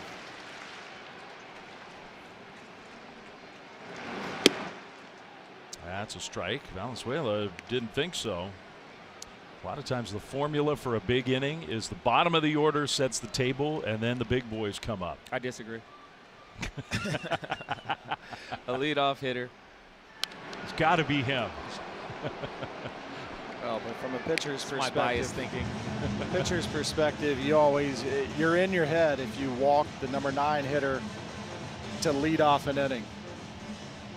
Becomes a mental thing at that point. Yeah. Well, he's gone from 3-0 to 3-2, so we'll see if he can come all the way back and get him. 3-2 is ball 4. Wow, he threw the curveball and bounced it for a leadoff walk. Springer, who has been feeling a lot better. For more on that, let's go down to Kaylee. Well, Dave, you mentioned the toe injury for George Springer early on. He's dealing with the broken toe. I had a chance to talk with him earlier, and he's using a type of brace in his shoe to keep it as stable as possible and relieve as much pressure as he can. He said he didn't realize how much pressure he actually put on the toe on a normal basis, but he's talked to a lot of players who have dealt with a similar injury, and they just told him it's a process. But guys, no surprise, it's not a process he's willing to wait for. He swings at the very first pitch, Kaylee, and hits a fly ball to left center field. One pitch, and he's gone. So not this time for Springer. You can still kind of tell as he runs off the field, not quite feeling all the way back. Oh, and you got to think also with the swing, it's got to be in the back of his mind with anything coming into him, a two-seamer from a righty or a cutter slider from a lefty, not fouling another ball off. Or getting hit. I remember in Minnesota, he took one in the same toe. John Snyder went out there and said, come on, man, just come off the field. Yeah. We're not going to risk it. Yeah, go sit down. Because if you know George Springer, he wants to stay in every game. This guy has fought a lot of injuries over his career, but he's had a long and very distinguished career. Varsho takes a ball. It's 2-0. One of the great playoff performers, really, of all time. George Springer. A lot of that in all those years with the Astros, but the home run that vaulted the Blue Jays into the World Series just last October. Varsho to center field. Mangum is there lining it up. 2 down. Yeah, I got to say, guys, I'm really proud of us. 3 dads up here, and not one of us has said anything about him leaving in a tow truck. No dad jokes in this booth. none. I like that. I'm going to use that one, though. 100%. I'm all about the dad jokes. Here's Vlad Jr. The third time through has been an issue for Keller this year. You saw those numbers. Guerrero, 2 times up, has walked both times. Oh, and now he gets hit. And that one hurt. Where'd that get him? Get him on the hand? Maybe even the elbow. It's hard to tell. He's going away. He's coming out of the game. Oh, man. Hit him in the forearm. Wow. He walked straight over. That would make you a little nervous if you're a Blue Jays fan or player or coach. I'll tell you what, the player knows. He got hit and he walked straight in. Wow. That is not good. So now they're going to use Sosa as a pinch runner. You hear some boos from Jays fans. They're not booing Sosa. They're unhappy with Mitch Keller. Oh, elbow. Oh, that hurts. Ouch. That's an elbow. Yeah, that was he a probably can't feel four-seamer. his hand. Four-seam fastball, too. I'm talking about Mitch Keller. Oh. Velo is not what it used to be, but he still spins the ball and it jumps through that zone. It's got to be heavy. So that's concerning for the Jays. Sosa in as a pinch runner, but no Vlad for the rest of this day. And now everybody's fingers crossed that it's just pain and discomfort and not something more serious. We keep saying they were just getting almost back to full strength, and you hate to see that. The starting pitcher and Vladdy now.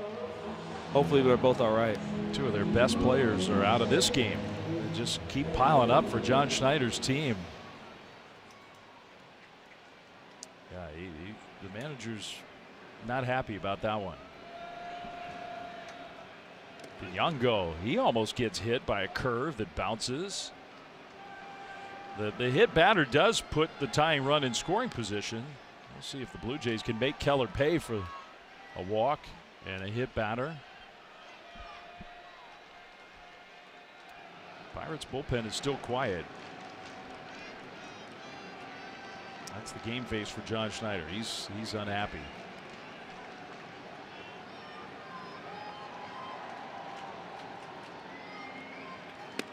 He's got to be looking and thinking, not again, not another one. We just started getting better. Not another one. Well, that's what he was just telling us before the ballgame Yeah. today. Is where it's right around the corner. Kirk's a week and a half away.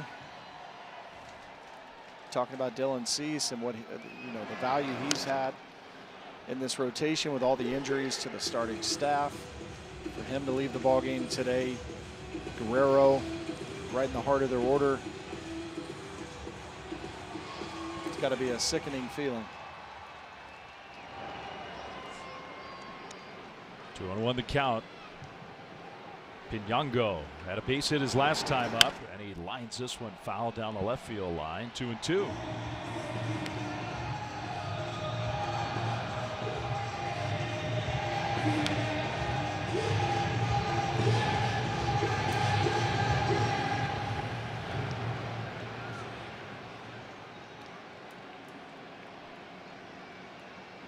Mitch Keller trying to dig deep here.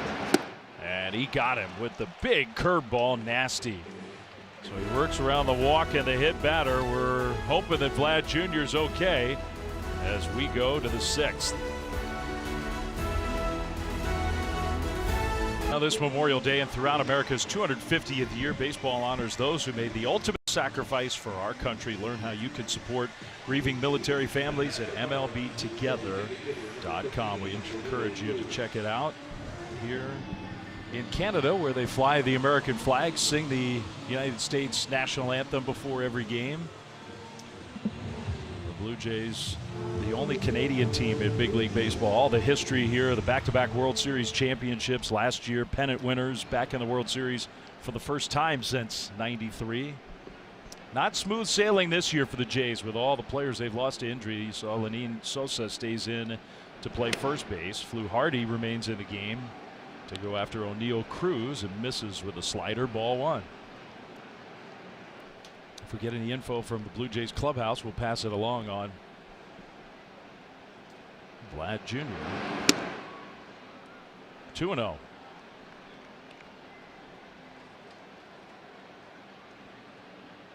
You can almost just sense in this building, Blue Jays fans, the same thing that we were showing John Schneider's face and the concern for him. I think Blue Jays fans are just tired of this.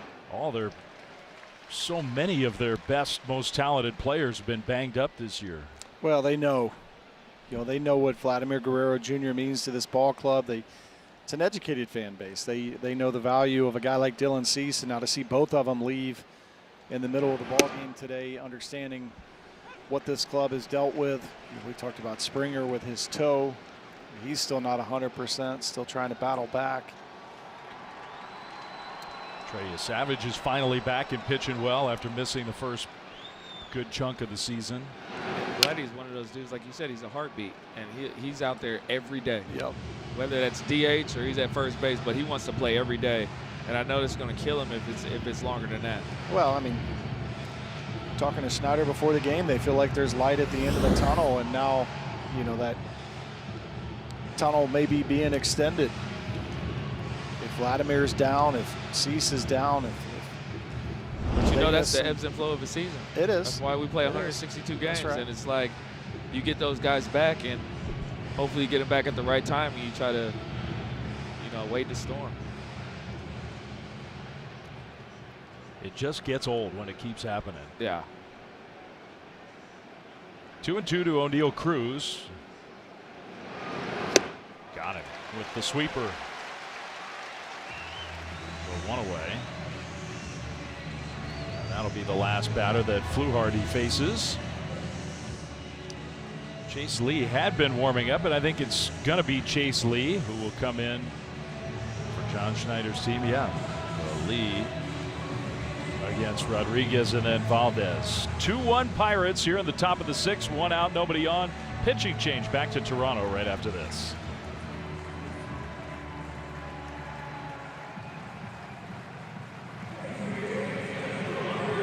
That's crazy. Chase Lee comes out of the Blue Jays bullpen for the 3rd time this year as a Blue Jay. Kind of a funky sidearm style from the right side, and he's not even the funkiest right-hander on this Blue Jays team. Right. Yeah, you can't even say that's low 3/4. That's completely sidearm. He's the funkiest. Yeah, Rogers is crazy. I hope we get a chance to see Tyler Rogers in this game. He's one of those dudes you're hitting left-handed, Tyler Rogers, and when he goes down, your head wants to go down to see where the ball's coming out. There's a strike. Endy Rodriguez. Yeah, made a good first impression this year with the Pirates. Joey Bart's on the injured list with a foot infection. One of the 2 regular catchers, Henry Davis, still on the big league roster. This guy's going to get a chance to play. Yeah, he's in his 2nd full season removed from having Tommy John. So, good to see him getting the opportunity back behind the plate. He's looked pretty good. And the only question mark really on him is the defensive side. Coming through the minor leagues, you saw what he could do at the plate, swinging the bat.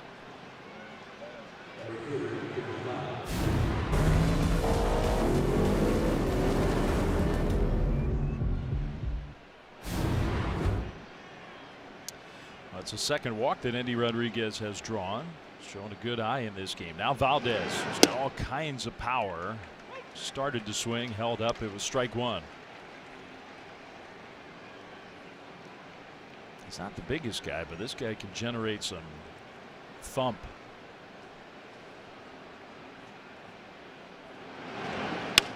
Drives that one down the right field line toward the corner, and it is gone straight down the line. Apple taco. How about that for Valdez? Well, on cue, you talking about the power right there. I mean, you go right down the right field line for a right-handed hitter. That's impressive. Stayed on that pitch. They got the cones out everywhere. His first big league hit is his first big league home run. And he'll remember that forever. No doubt about it.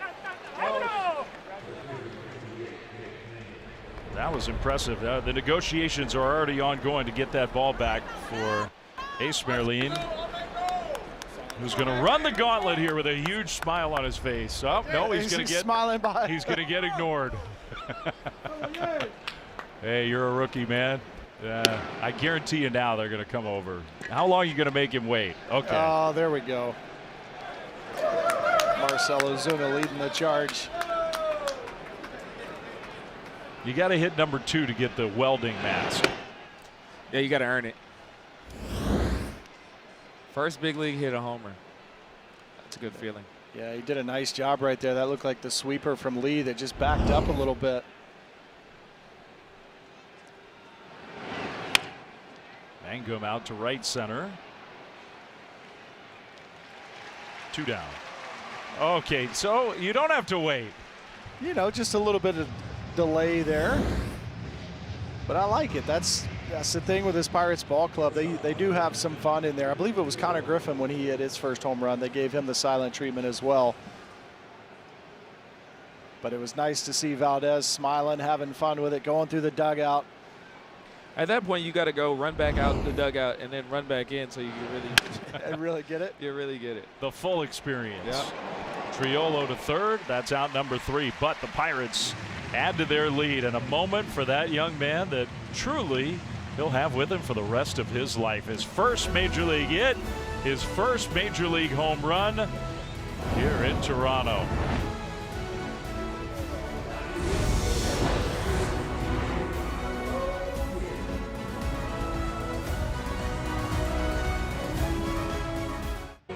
Esmeralin Valdez, first weekend as a big leaguer, has just got his first hit and first home run all in one swing to add to the Pirates lead 4-1. Bottom 6, Jesus Sanchez against Keller, the starter, who's still in.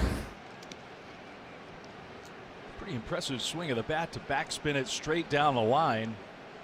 There's the kid who caught the ball. Was the kid got his lawyer on the phone? He's on the phone with his agent. Hey, I need to negotiate something right here.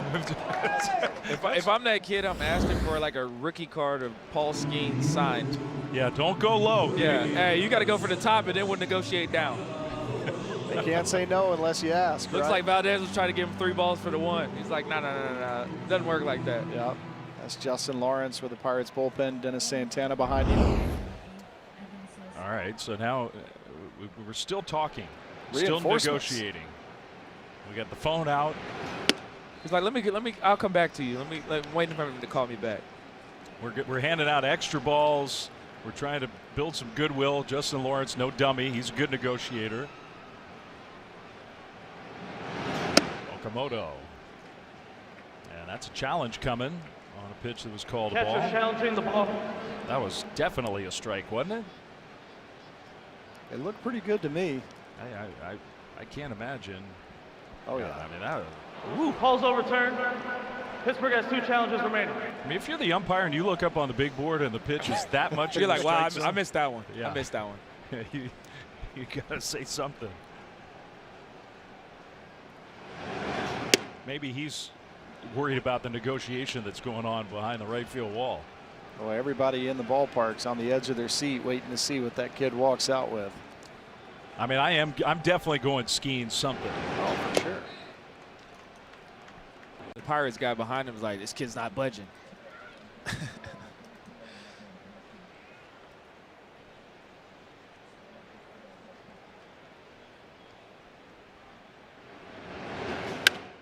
one fouled away. He looks like now maybe he could be 12, 13, something like that. But it's funny to see him on the phone. He's probably looking in the. He's probably looking in the in the bullpen. He's like, "Hey, what about this over here? What is this? How much is it?" Now is that a Pirates clubhouse staff member who's out there? It looks like it might be the authenticator. Oh, maybe the authenticator. You got a badge out or a there. club. Like, what can you guys bring out here? We got a lot of name tags, a lot of badges. We got earpieces. We have a phone. However it works out, we got to get Valdez the baseball. I'm sure it'll happen. I mean, they're talking to somebody in the clubhouse or somebody with the team. I'm sure, you know, who's willing to sign something, or maybe the kid wants to meet somebody. Meet him, yeah. Yeah. Maybe Connor Griffin is the kid's favorite new player. That one hurts. That hurts. And John Schneider's thinking, please. Not another one. You get two pretty good choices if you're negotiating with the Pirates right now in terms of young star power, Skeens or Connor Griffin. Like, maybe you ask for both. Maybe that's what he's doing. He wants to go back there and meet them both. They got him. 2 down. Want more MLB stats? Just ask Siri. What pitcher has recorded the most strikeouts in MLB history?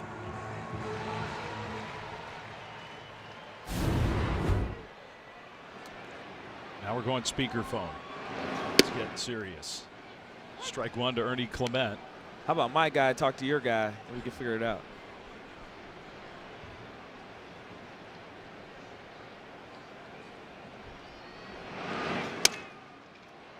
Up the middle. And a nice play by Lau to scoop it up right. It might have hit the bag if he didn't come get it. Both sides right there. Keller getting out of the way, and then Brandon Lau coming in front of the bag. Maybe the best inning of the game for Mitch Keller. He and the Pirates trying to get a win before leaving town. They're up 4-1.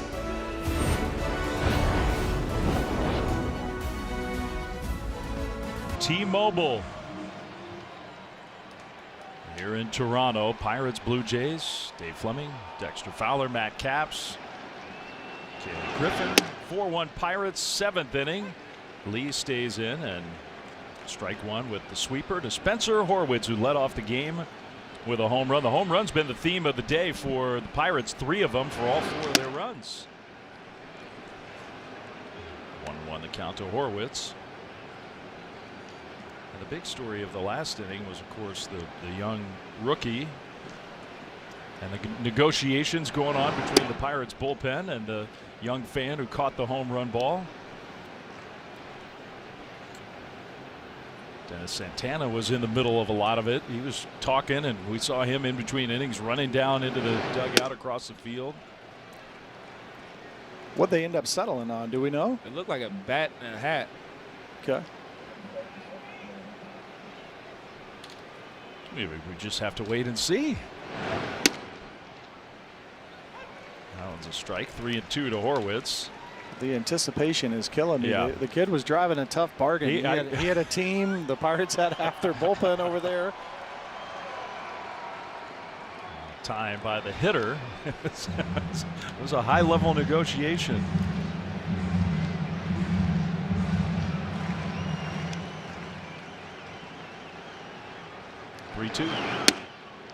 That's ball 4. It's a leadoff walk. All right, so this is what started it all, of course. First major league home run, first hit. So that's an important souvenir for Valdez. Pirates gave him the silent treatment coming back in the dugout. Then the negotiations started. We need a signed bat. I understand what that means, yeah. So okay, there's the signed bat. And maybe just Valdez, the guy who hit it. And a hat. Hat and a hat. Everybody's happy. No Dr. Seuss. Little chopper turns into a double play. Way to go, kid. That's awesome. Hopefully that's not the bat he hit it with. Yeah, I know. Well, unless that's what it took. Maybe he specified bat or ball. It's got to be that bat. That would have been a good negotiation right there. Yep. Was Boris on the other end of the phone call? Hey, rookie movie should have gotten it authenticated. He's got the television tape to prove it. You're right. He can just cue this up. Good for him. That's a cool thing. 2 down for Reynolds, and now it's 0-2.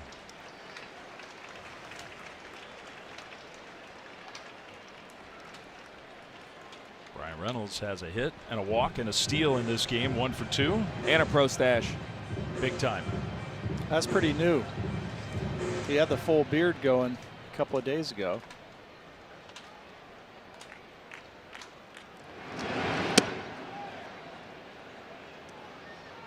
Close. 1-2. He looks like a pirate. It's a good Pirates mustache. Yeah, fitting right there. I could see Dexter looking good with a nice mustache. Huh. Nice little pizza man. A little dribbler.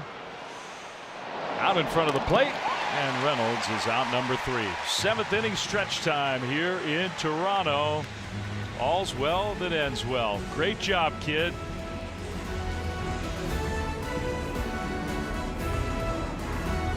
It's new for 2026. Stream MLB Network 24/7 in the U.S. and select out-of-market games every week, plus live radio broadcasts of every game. Game day 3D, big inning, and minor league action. Visit MLB.com/MLB Plus to subscribe today. Bottom 7, and the Pirates go into the bullpen. Mitch Keller, very solid today, gives way to Yohan Ramirez. Yohan's got a big arm, big fastball, and a big sweeping slider. Just under 30 innings of work. That next line, the strikeouts and walks, has a tendency to get a little wild from time to time, but when he's in the strike zone, he's a tough guy to square up. Facing the bottom of the order, Jimenez, Valenzuela, and then back to George Springer. So 8-9-1 for the Blue Jays, who trail 4-1. And a first pitch fastball that misses for ball 1. Yohan's one of those guys that likes to X the strike zone. He's got a good 2-seam fastball with good arm side run and sink to it, and he'll follow that up with that sweeping slider. Just foul.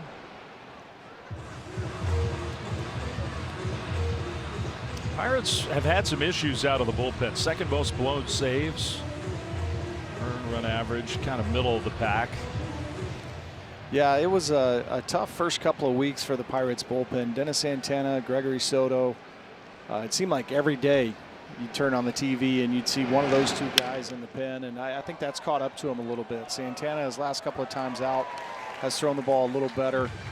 Yohan's been a nice piece in the bullpen. Like I said, he's had some issues finding the strike zone at times this year, but consistently this year has been better than in some years past. But the stuff is certainly there. They went and got a guy in Mason Montgomery, who it looks like is down there throwing right now. It came in that trade with Brandon Lau and Jake Mangum from Tampa. This guy's got a huge left arm. I mean, 100, 101 mile an hour fastball. He's got a good slider. They just haven't quite hit that groove yet. 2-2. One thing, when you're up 4-1, you want to come into the game throwing strikes. That's right. Yeah, give him no free passes. Another ball pulled foul. Evan Sisk is another guy from the left side down in the bullpen that's throwing the ball pretty well. One thing, Pirates this weekend have not played with a lead, so the late inning guys are fresh for today's game. Way outside. This becomes a pretty big pitch here.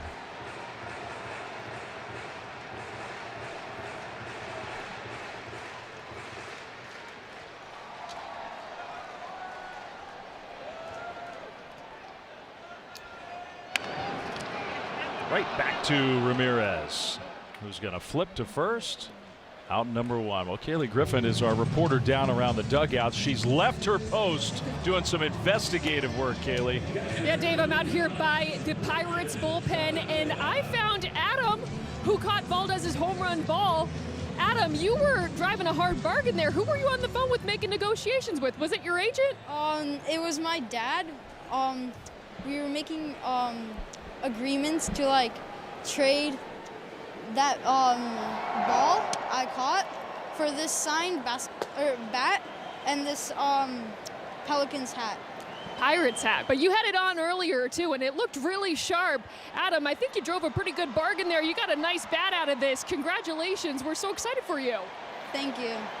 Dave, yeah, we got all the action out here next to the Pirates bullpen. Adam catching that home run ball, doing the dirty work, and yeah, he and his dad drove a hard bargain over here, but the Pirates, they agreed to it at the end of the day. With a smile on their face, though. It's a day that he'll remember forever right there, and hopefully the dad agent negotiated like future hats. Right? Because he's going to eventually grow out of that one. Challenge coming here. Another one that I think he's going to be right on.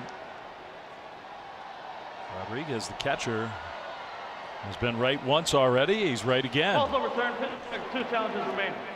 Well, this is what I thought we would see happen with the ABS, is the catchers being the most consistently correct over pitchers and over hitters. Dexter, you can speak a lot better than I can on knowing the strike zone as a hitter, but going back to, from the pitcher's standpoint, every pitch I throw that's anywhere remotely close to the strike zone, I think is a strike. And as hitters, you always think, you're like, hey, if it's not if I didn't swing it, it's probably not a strike. That's a fair ball, and into second with an awkward slide. Valenzuela, he might have hurt himself. It's a 1-out double. He says he's all right. Everybody in that Blue Jays dugout breathes a sigh of relief with that thumbs up right there.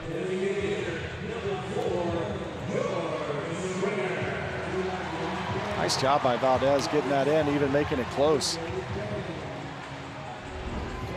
1-out double. Now Springer comes up. Still time for the Blue Jays, down 4-1.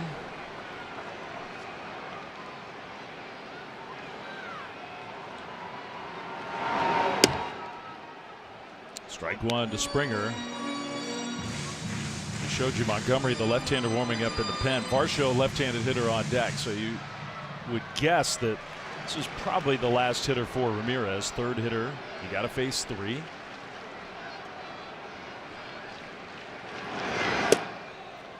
Yeah, I would agree with you, Dave. Varsho, the lefty on deck, and then you've got Sosa from the right side, and then back-to-back lefties, and Pinago and Sanchez. So this is probably going to be it, no matter what happens in this at bat for Yohan Ramirez. Montgomery looks like he knows he's coming in the game soon. He's finished warming up. That one 96 miles an hour. Ball 2. That one was close.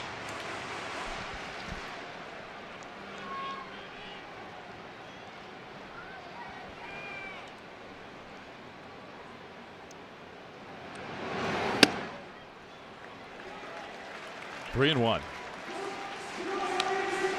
Like you said before, you don't want to get these guys walking, getting on base, because that's when bad things happen. Especially you got a 4-1 lead, and you sit there and you start loading the bases, you can find yourself in a jam. That's a cardinal sin. That was one of the first things that I was told when I went from being a starting pitcher in the minor leagues to being a bullpen guy, especially late in the ball game. Right. You got to make them earn their way. Exactly. He did not do it. That was not close. So a walk means the Blue Jays are going to bring up a guy who's got home run power, who could tie the game with one swing. Varsho is not going to face Ramirez. Don Kelly, the manager's coming out to make the pitching change. So the left-hander Montgomery's coming in, but the Blue Jays putting some pressure on the Pirates. 4-1 Pittsburgh. Back right after this.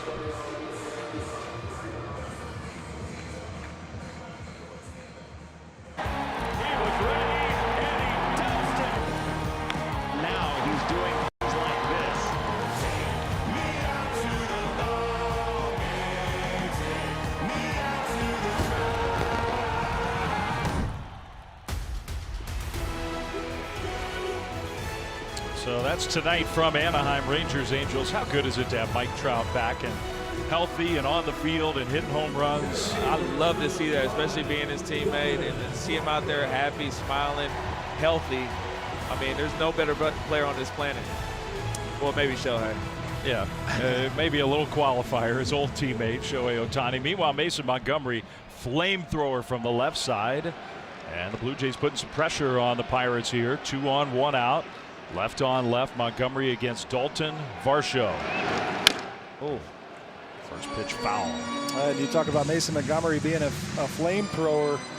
Everybody in that Blue Jays lineup, including Varsho, knows that you're likely to see triple digits. So for Mason Montgomery with a situation like this, to drop a first pitch slider in there to get strike one, that was a big pitch. Little chopper toward first. Horwitz will come in and field and take the out at first base. So the other 2 runners advance. Valenzuela to third, and then Springer to second. It's only the 7th inning, so for the Blue Jays, 2 down, but a hit here would almost certainly make it a 1-run game. And they do get the right-hander. It's not the right-hander they wanted at the plate here. This is Vlad Jr.'s spot. He left the game after being hit by a pitch. Lenin Sosa with 2 on and 2 out. Very high, ball 1. It's an easy 98 too. I know. Ball jumps out of his hand. Oh my gosh. So Sosa's first plate appearance of the day. And he's ahead in the count, 2-0. What's that like as a hitter when a pitcher is smooth and kind of looks effortless, but the velocity is there? Does it make it play up? It makes it play up a lot. And instead of this, and it's hard to say that because the dude throws 100 miles an hour and it feels like it's 105. Miles Straw, possible pinch hitter waiting on deck. That's a strike, 2-1. But there's the opposite too. Like the guys that throw hard, some guys don't feel like they're throwing that hard because they got a long arm, so you can kind of time it up a little bit. But this one is an easy one that jumps out. Big spot in this game. Bottom 7, very high, 3-1. Yeah, he does a nice job of hiding the baseball behind him. I would imagine that makes it more difficult for the hitter. Longer he can keep that baseball behind him, and then it jumps out at 98, 99, 100 miles an hour. Just added difficulty there. 3-1 the count. A walk would load the bases for what we think will be a pinch hitter, Miles Straw. You got a left-hander, Pinyango, due up next. 3-1 pitch. On the ground to third. Nice hop for Gonzalez. Throws him out, and Montgomery gets through it. A double, a walk, 2 stranded in scoring position. We go to the 8th. 4-1 Pirates.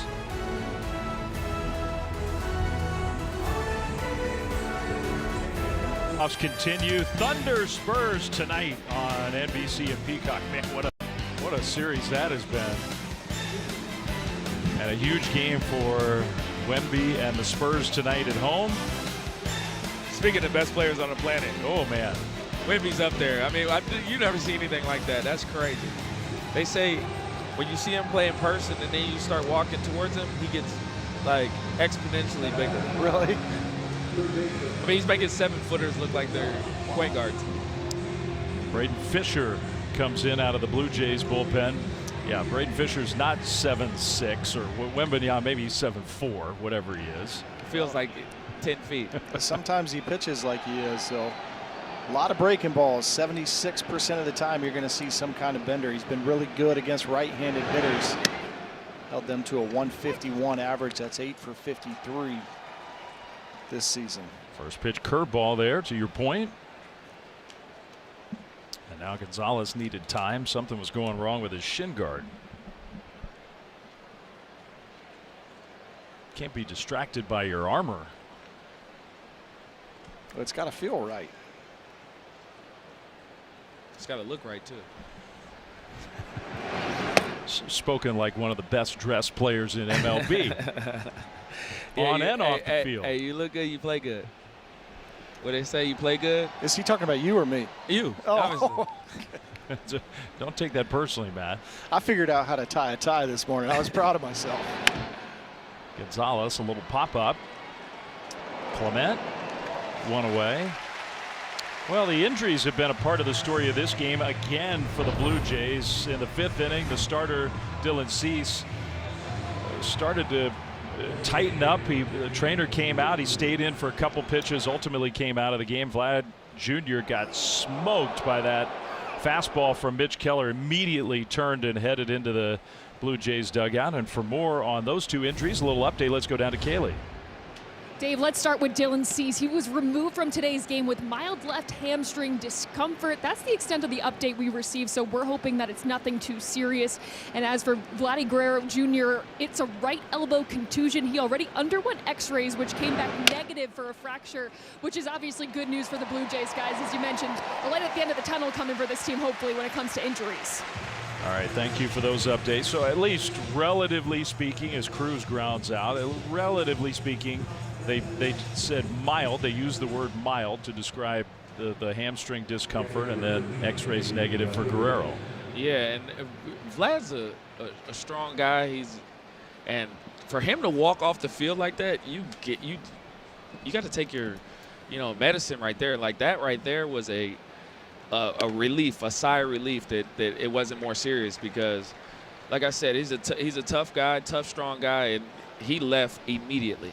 Well, certainly good news that X-rays came back negative, and anybody that's bumped their elbow into a table or a chair or something like that, the funny bone that's not too funny, if it got him right there on the bone like that, maybe it just shot some tingling down the hands or something. I mean, it's like piling on at this point. Scherzer, Barrios, Bieber, Ponce, Barger, Kirk, Santander, Lucas, and now Cease and Guerrero. Stop. Yeah, Cease makes me a little bit more nervous. I mean, you hear stories all the time about hamstrings, how they can linger and they can be tough. And for a pitcher to be able to get over that front leg, your legs have to be strong and they have to work. That was a swing for Rodriguez. He goes down, and a 1-2-3 inning for Fisher. We go to the bottom of the 8th.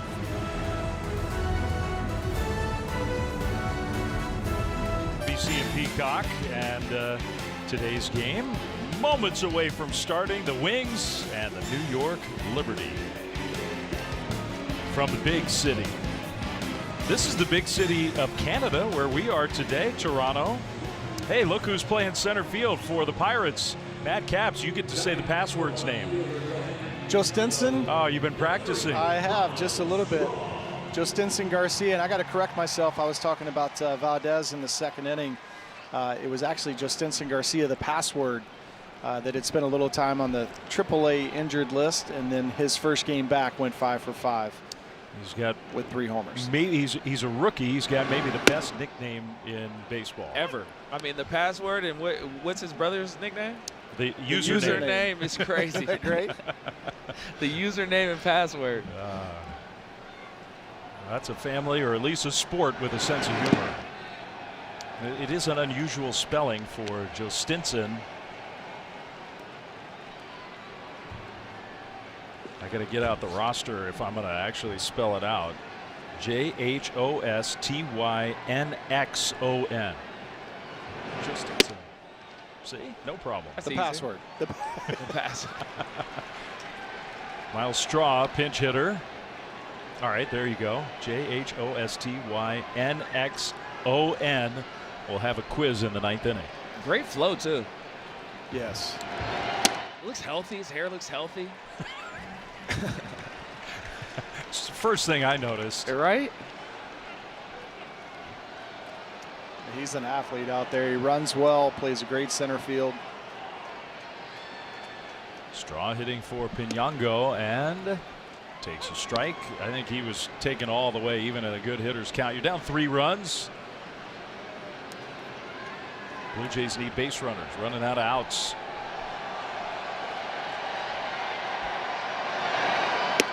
Got him. 98-mile-an-hour fastball.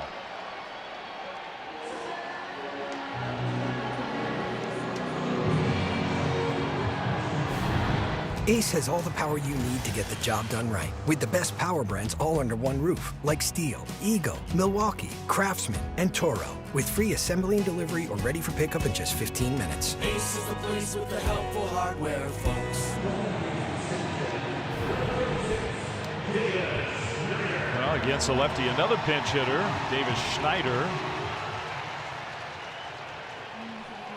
He's got his version of the Brian Reynolds mustache going.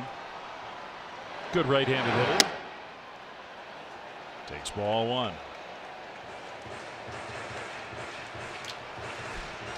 Bullpen's quiet for the Pirates, so they want Montgomery to pitch this 8th inning. Okay, there's one.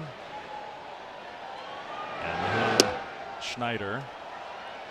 You passing judgment? You ranking them, or stash off? We should have a stash off. Put Dylan Cease in there with him. Yeah. Reynolds is newer. Schneider's looks a little fuller to me, just a little. Yeah, a little bit. Lined up a little bit better. Davis has had his for a long time, hasn't he? If memory serves me, it's been around for a good while. We usually see Brian with a little more of a beard look, but I'm liking the mustache. 1-2. Wow. 101-mile-an-hour fastball. And David Schneider's talking to himself walking back to the dugout. How did I miss that? 100. That's how you miss 101. Woo. Well, Dave, you're talking about the Pirates bullpen being quiet right now. Mason Montgomery's not that lefty that you only use for left-handed batters.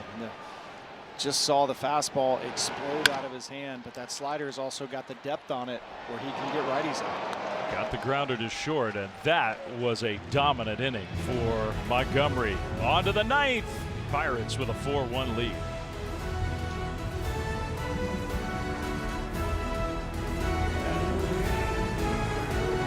And he'll now be the right fielder for the Blue Jays, who are down 4-1.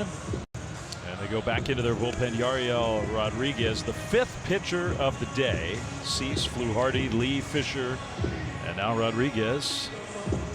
Rodriguez is another guy that leads with his breaking ball. 37% of the time he'll go to the slider, and then he'll go to the split. His 4-seam fastball, which is pretty good, 96-mile-an-hour average, is his 3rd pitch. It's been a rough start to his big league season, but he's got a good arm. Garcia goes after the very first pitch and hits a fly ball to right. Miles Straw just in the game. The ball will find you every time. It's just amazing how that works. Somehow it does. It's wild. Or you make a good play and then you're coming up with a hit. I was just about to say that, and like making a fantastic defensive play, you usually lead off the next inning. So the password is gone on one pitch. Here's the center fielder Mangum. Started the game in center field. Now he's in right field. Split change for strike one.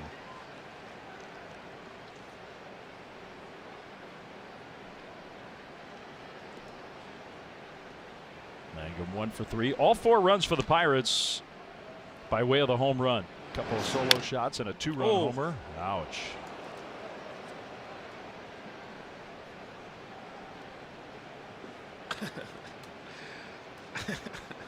Just going home, no. Come on. Snyder's face. Right off the kneecap. He's like, you gotta be kidding me. Not another one. I don't care what kind of shin guard you have on. That hurts. So most of my life until I was drafted as a pitcher, I was a catcher. That one right on top of the knee. Ooh, that's no fun. Yeah, Matt's over here having a few little flashbacks. Broke out into a sweat. 0-2 pitch.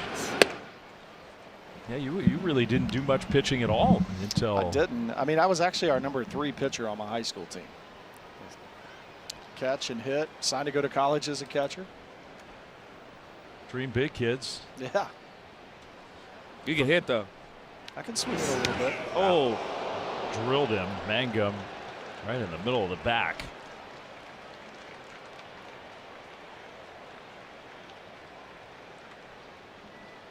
So 1-out base runner.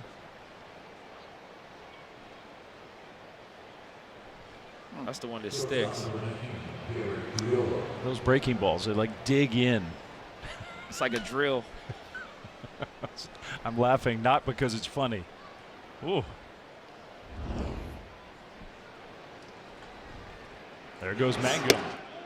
The throw is going to be way late. I love that. Yeah, not surprised at all. I mean, that's one of the skills that Jake Mangum's really good at, is reading pitchers and getting good jumps, and he can run. But look at this right here, kind of a walking lead. Before Rodriguez even threw the ball, he was well on his way to second base. You hit me, make it a double, maybe make it a triple. Not going on this pitch, and it's a check swing foul. So if you get drilled, you were looking to go? Oh, 100%. Like, oh, you want to put me on base? That's fine. Well, now I'll be on second, and then I'll be on third. You're going to pay for this one. You remember the most steals you had in a year? I don't. I know I had 5 in one game. That's a lot. It was probably my rookie year. Wow. Yeah. That's impressive. Against Chris Young. So I get on before the game. Ryan Spielberg tells me, he says, "Hey, Dex, if you don't have at least 5 bags today, we don't need to talk." And I said, "What do you mean?" He goes, "Wait till you see him go to the plate." There he is going to third. In the dirt on a wild pitch.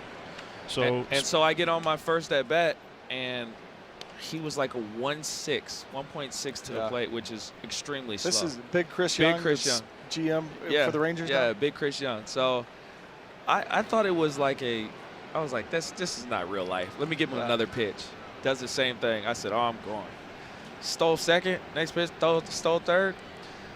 And I got a hit my next one. Stole second, stole third. I'm sure Chris was a little cranky about that. Triolo strikes out swinging, 2 down. I get on again, steal second, and then my last at bat I got on, and I had the pitcher in front of me. I'm leading off, so I had the pitcher in front of me, and I'm telling the pitcher, I'm like, "Go, go." We didn't get any further than that. That's impressive. Obviously the 5 steals, but I mean you got to get on base at least 3 times to do that. Chris Young could pitch, man. He could pitch. He had a good career. He was just slow to home plate. Horwitz, chance to add to the Pirates' lead here in the 9th inning with 2 down on a runner at third. 27 was your career high 27 steals for a year, that rookie year with the Rockies. You know, it's hard sometimes being a Rocky. You play in Coors Field where it's like we can't make it out on the bases. This is the greatest hitter's ballpark of all time. You got sluggers around you in the lineup. Exactly, and that was a lot of it. I mean, when you have a lineup with Todd Helton and Matt Holliday and Brad Hopp, and these dudes are swinging the bat like that. Cargo, Tulo, and you're like, "Hey, just stay on first base. I'm already in scoring position." They hit the ball to the wall anyway. I'm scoring. Just think about all the steals you would have piled up if you hadn't been around all those guys playing at Coors. I know. I said I wish I could. I learned how to switch it when I got to pro ball. So I was like, I wish I really knew how to hit like I did later in my career. I said I would have hit a lot better at Coors Field. You a natural righty or lefty? I got drafted only hitting right-handed. Okay. Yeah. So they got to pro ball and they were like, I was goofing off in the cage and they said, "Hey, we want you to start switching." And I was like, "Wait, what? Like when?" They were like, "Today." And I was like, "Okay." And so he goes, "Go to Bassman," was our clubby. And he goes, "Tell Bassman you need some left-handed bats." And I said, "Okay, got you." No, I'm 18 years old, and I'm like, you know what? I don't know if the wood's different, so I go to him. I said, "Hey, Bassman, I need some left-handed bats," and he starts laughing. He goes, "There's no left-handed bats. They're all the same." You survived it. I survived it. Last chance for the Blue Jays. Bottom of the 9th. Here we come.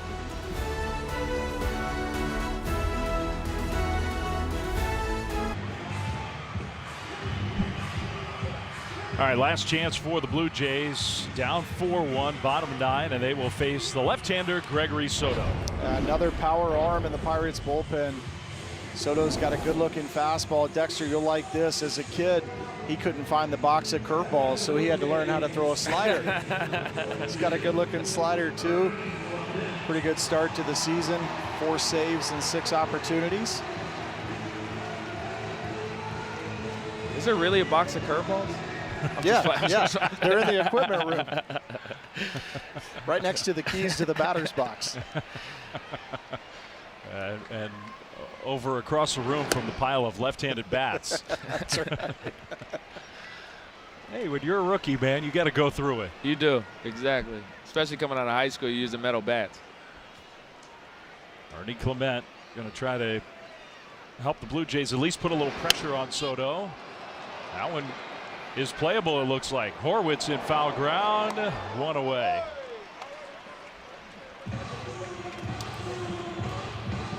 Well, I mean, look, as we get ready to wrap up the day, we don't know. Maybe the Blue Jays will rally here in the bottom of the 9th inning. But for the Blue Jays, hope those 2 big guys are okay. For the Pirates, I mean, it's been a fun start to the year for Pittsburgh. They're going to go back above 500. could turn into a really cool story this summer. Well, what's not fun is the Central. The Central's not fun. It's not fun. It's not fun. They have the best records in the NL. It's the only division in all of baseball where every team is over 500. Well, crazy. If the Pirates hold on here, every team will be over 500. In fifth place in the division, right? Over 500 at Memorial Day. Tough game. I mean, the Cubs were just flying high. They've lost 7 in a row. The Brewers keep winning. Cardinals are one of the surprise teams in all of baseball. Reds have been kind of up and down, but solid. The Pirates were just able to take 2 out of 3 from the Cardinals in the series before this, but there was a different kind of energy in St. Louis than what I've seen the last couple of years there. They've got that tarps off crew that Ollie Marmol, the Cardinals manager, has really embraced and left tickets. And I saw them come in the locker room. That was awesome. Yeah, it's pretty cool. It kind of reminded me of what do they call them in New York with the Yankees? The bleacher creatures. Yeah, bleacher creatures doing the roll call and stuff like that. It was kind of neat. You think they're going to make it a thing?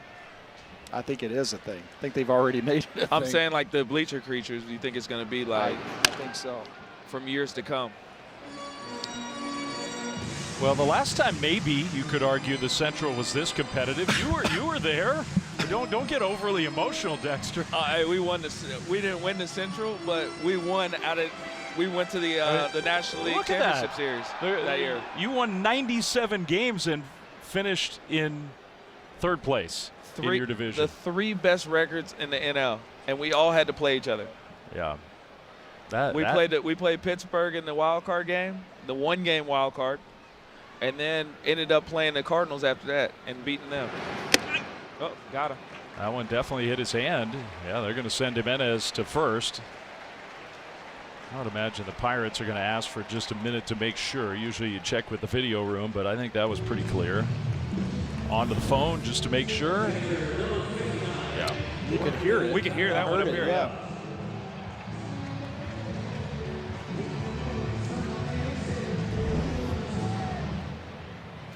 So, I guess not. Chris Negron. Yeah, kind of surprised they didn't take a look at that anyway at this point in the ball game. You don't really have much to lose. Yeah. Well, Valenzuela is going to bat right-handed against the lefty Soto. And he takes ball 1. You got the top of the order looming. So for the Blue Jays, 1 out in the bottom of the 9th, down 3 runs. But especially if you could get Valenzuela up there. I mean, George Springer's hit a lot of dramatic home runs in his career. I think the Blue Jays would kind of like the matchup against Soto. Foul back. I love the way Jimenez played that off. Like it killed him. It was, You got to sell it. He didn't want that lefty on lefty at bat. Dude throw 100. Nobody wants that. I'm going to first base. 1-1. Short lead over there, down 3. Now it's 1-2.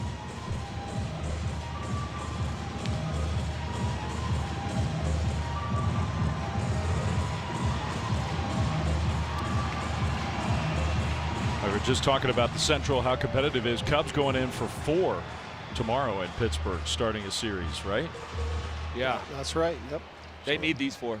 They've been leaking oil. Cubs are scuffling. Cubs were the hottest team in the game. Just flying high. Couldn't lose, especially couldn't lose at home. Right. 7 straight is tough. It's a long week. The Brewers went into Wrigley, and they ended that home winning streak. And that rivalry's gotten a little lopsided in the last couple of years, Brewers-Cubs. It has. You know, the playoffs right there. Cubs were riding high. Brewers said, I had something else for you. That one got a piece of the catcher, Rodriguez. So everybody's getting beat up. Everybody's getting hit.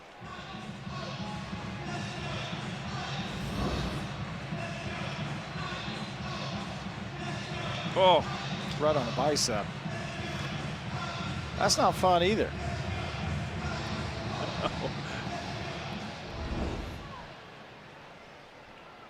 Still 2-2.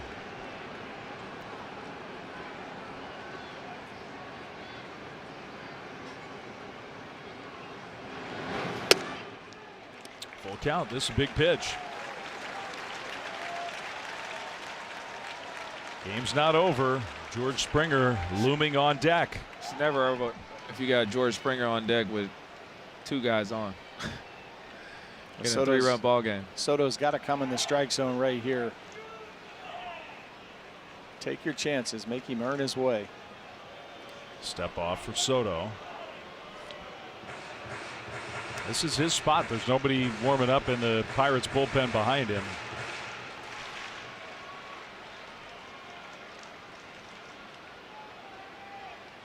Now he steps off again, and Rodriguez is going to come out and talk.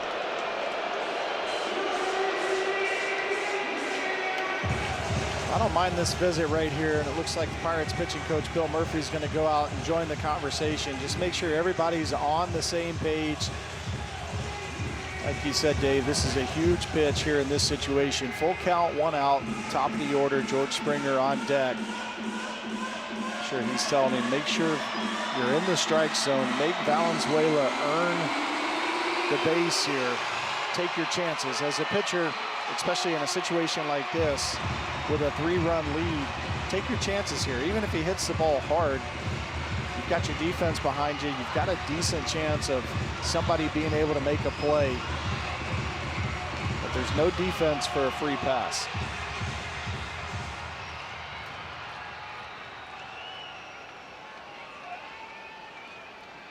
All right, meeting over. Rodriguez back behind the plate. Full count. Soto, 3-2. That is ball 4. He walked him. And Valenzuela, he's pumped up. He earned that walk. That's a good at-bat. The Blue Jays get their shot with their guy. Well, and that's the other side of it. It brings George Springer to the plate with an opportunity to tie the ball game right here, but it also creates a little life and a little energy. You hear the fans get excited. Said Valenzuela was fired up. Everybody in that dugout, they like the momentum shift going over to the Blue Jays. So Soto's going to have to bear down and make a pitch here. You got to be careful.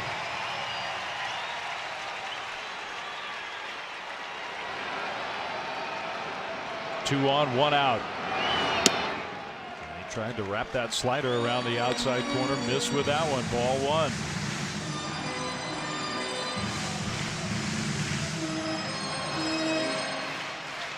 We were talking to George today in the locker room, and he loves fastballs. He did not get a fastball. He got a slider and popped it up. Behind second. They call the infield fly rule, so as soon as they make that ruling, it's out number 2. Springer feels like he missed one. I had a feeling the breaking ball was going to come there. Soto having a hard time finding the strike zone with the fastball command. But going back to what you said, Dexter, everybody knows George Springer likes the fastballs. The Pirates know that. It's probably in their reports.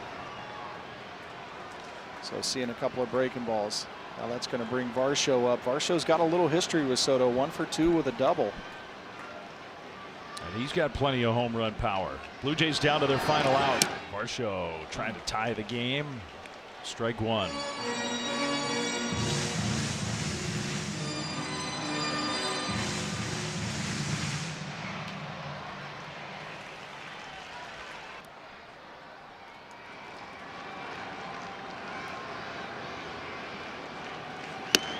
Oh, and 2. Got to stay right there. Well, I don't know. You may see the fastball elevated right here, coming off that same plane as the slider. He was trying to get that slider down, left it up a little bit, but got the swing and miss. If he's got the feeling of the slider getting it down, that's what you'll see. 0-2. He threw it again, missed with it, and Varsho wouldn't chase. Still got some options. That's the advantage of jumping ahead early. You try and climb the ladder with a 4-seamer now up around the letters. Or a fastball way out.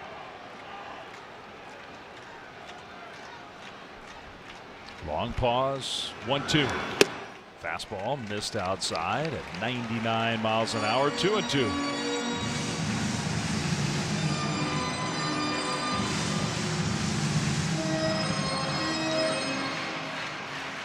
Vlad Guerrero's spot due up next, but of course it's not Vlad, who had to leave with an elbow contusion.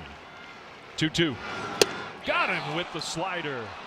And that's the game. The Pirates come to Toronto and salvage one, avoid being swept away by the Blue Jays. Back over 500, 4-1 final. Well, it's going to be a happy flight back to Pittsburgh. Tried to salvage this series here, and they were able to do it. Some nice power to start the ball game from Spencer Horwitz. Nice to see O'Neal Cruz get a slider that he could handle. Valdez, first major league hit and home run. So the Pirates coming through with a long ball. Nice job right there by Soto to shut the door as well. No, absolutely. Pittsburgh came in, like you said, salvaged the series. And these guys needed that, especially playing in the Central. You're in last place, but there's a lot of baseball to play. You got to keep that momentum going. So the Pirates get a win, 4-1 the final score. We'll step aside and put some finishing touches on this one here from Toronto right after this.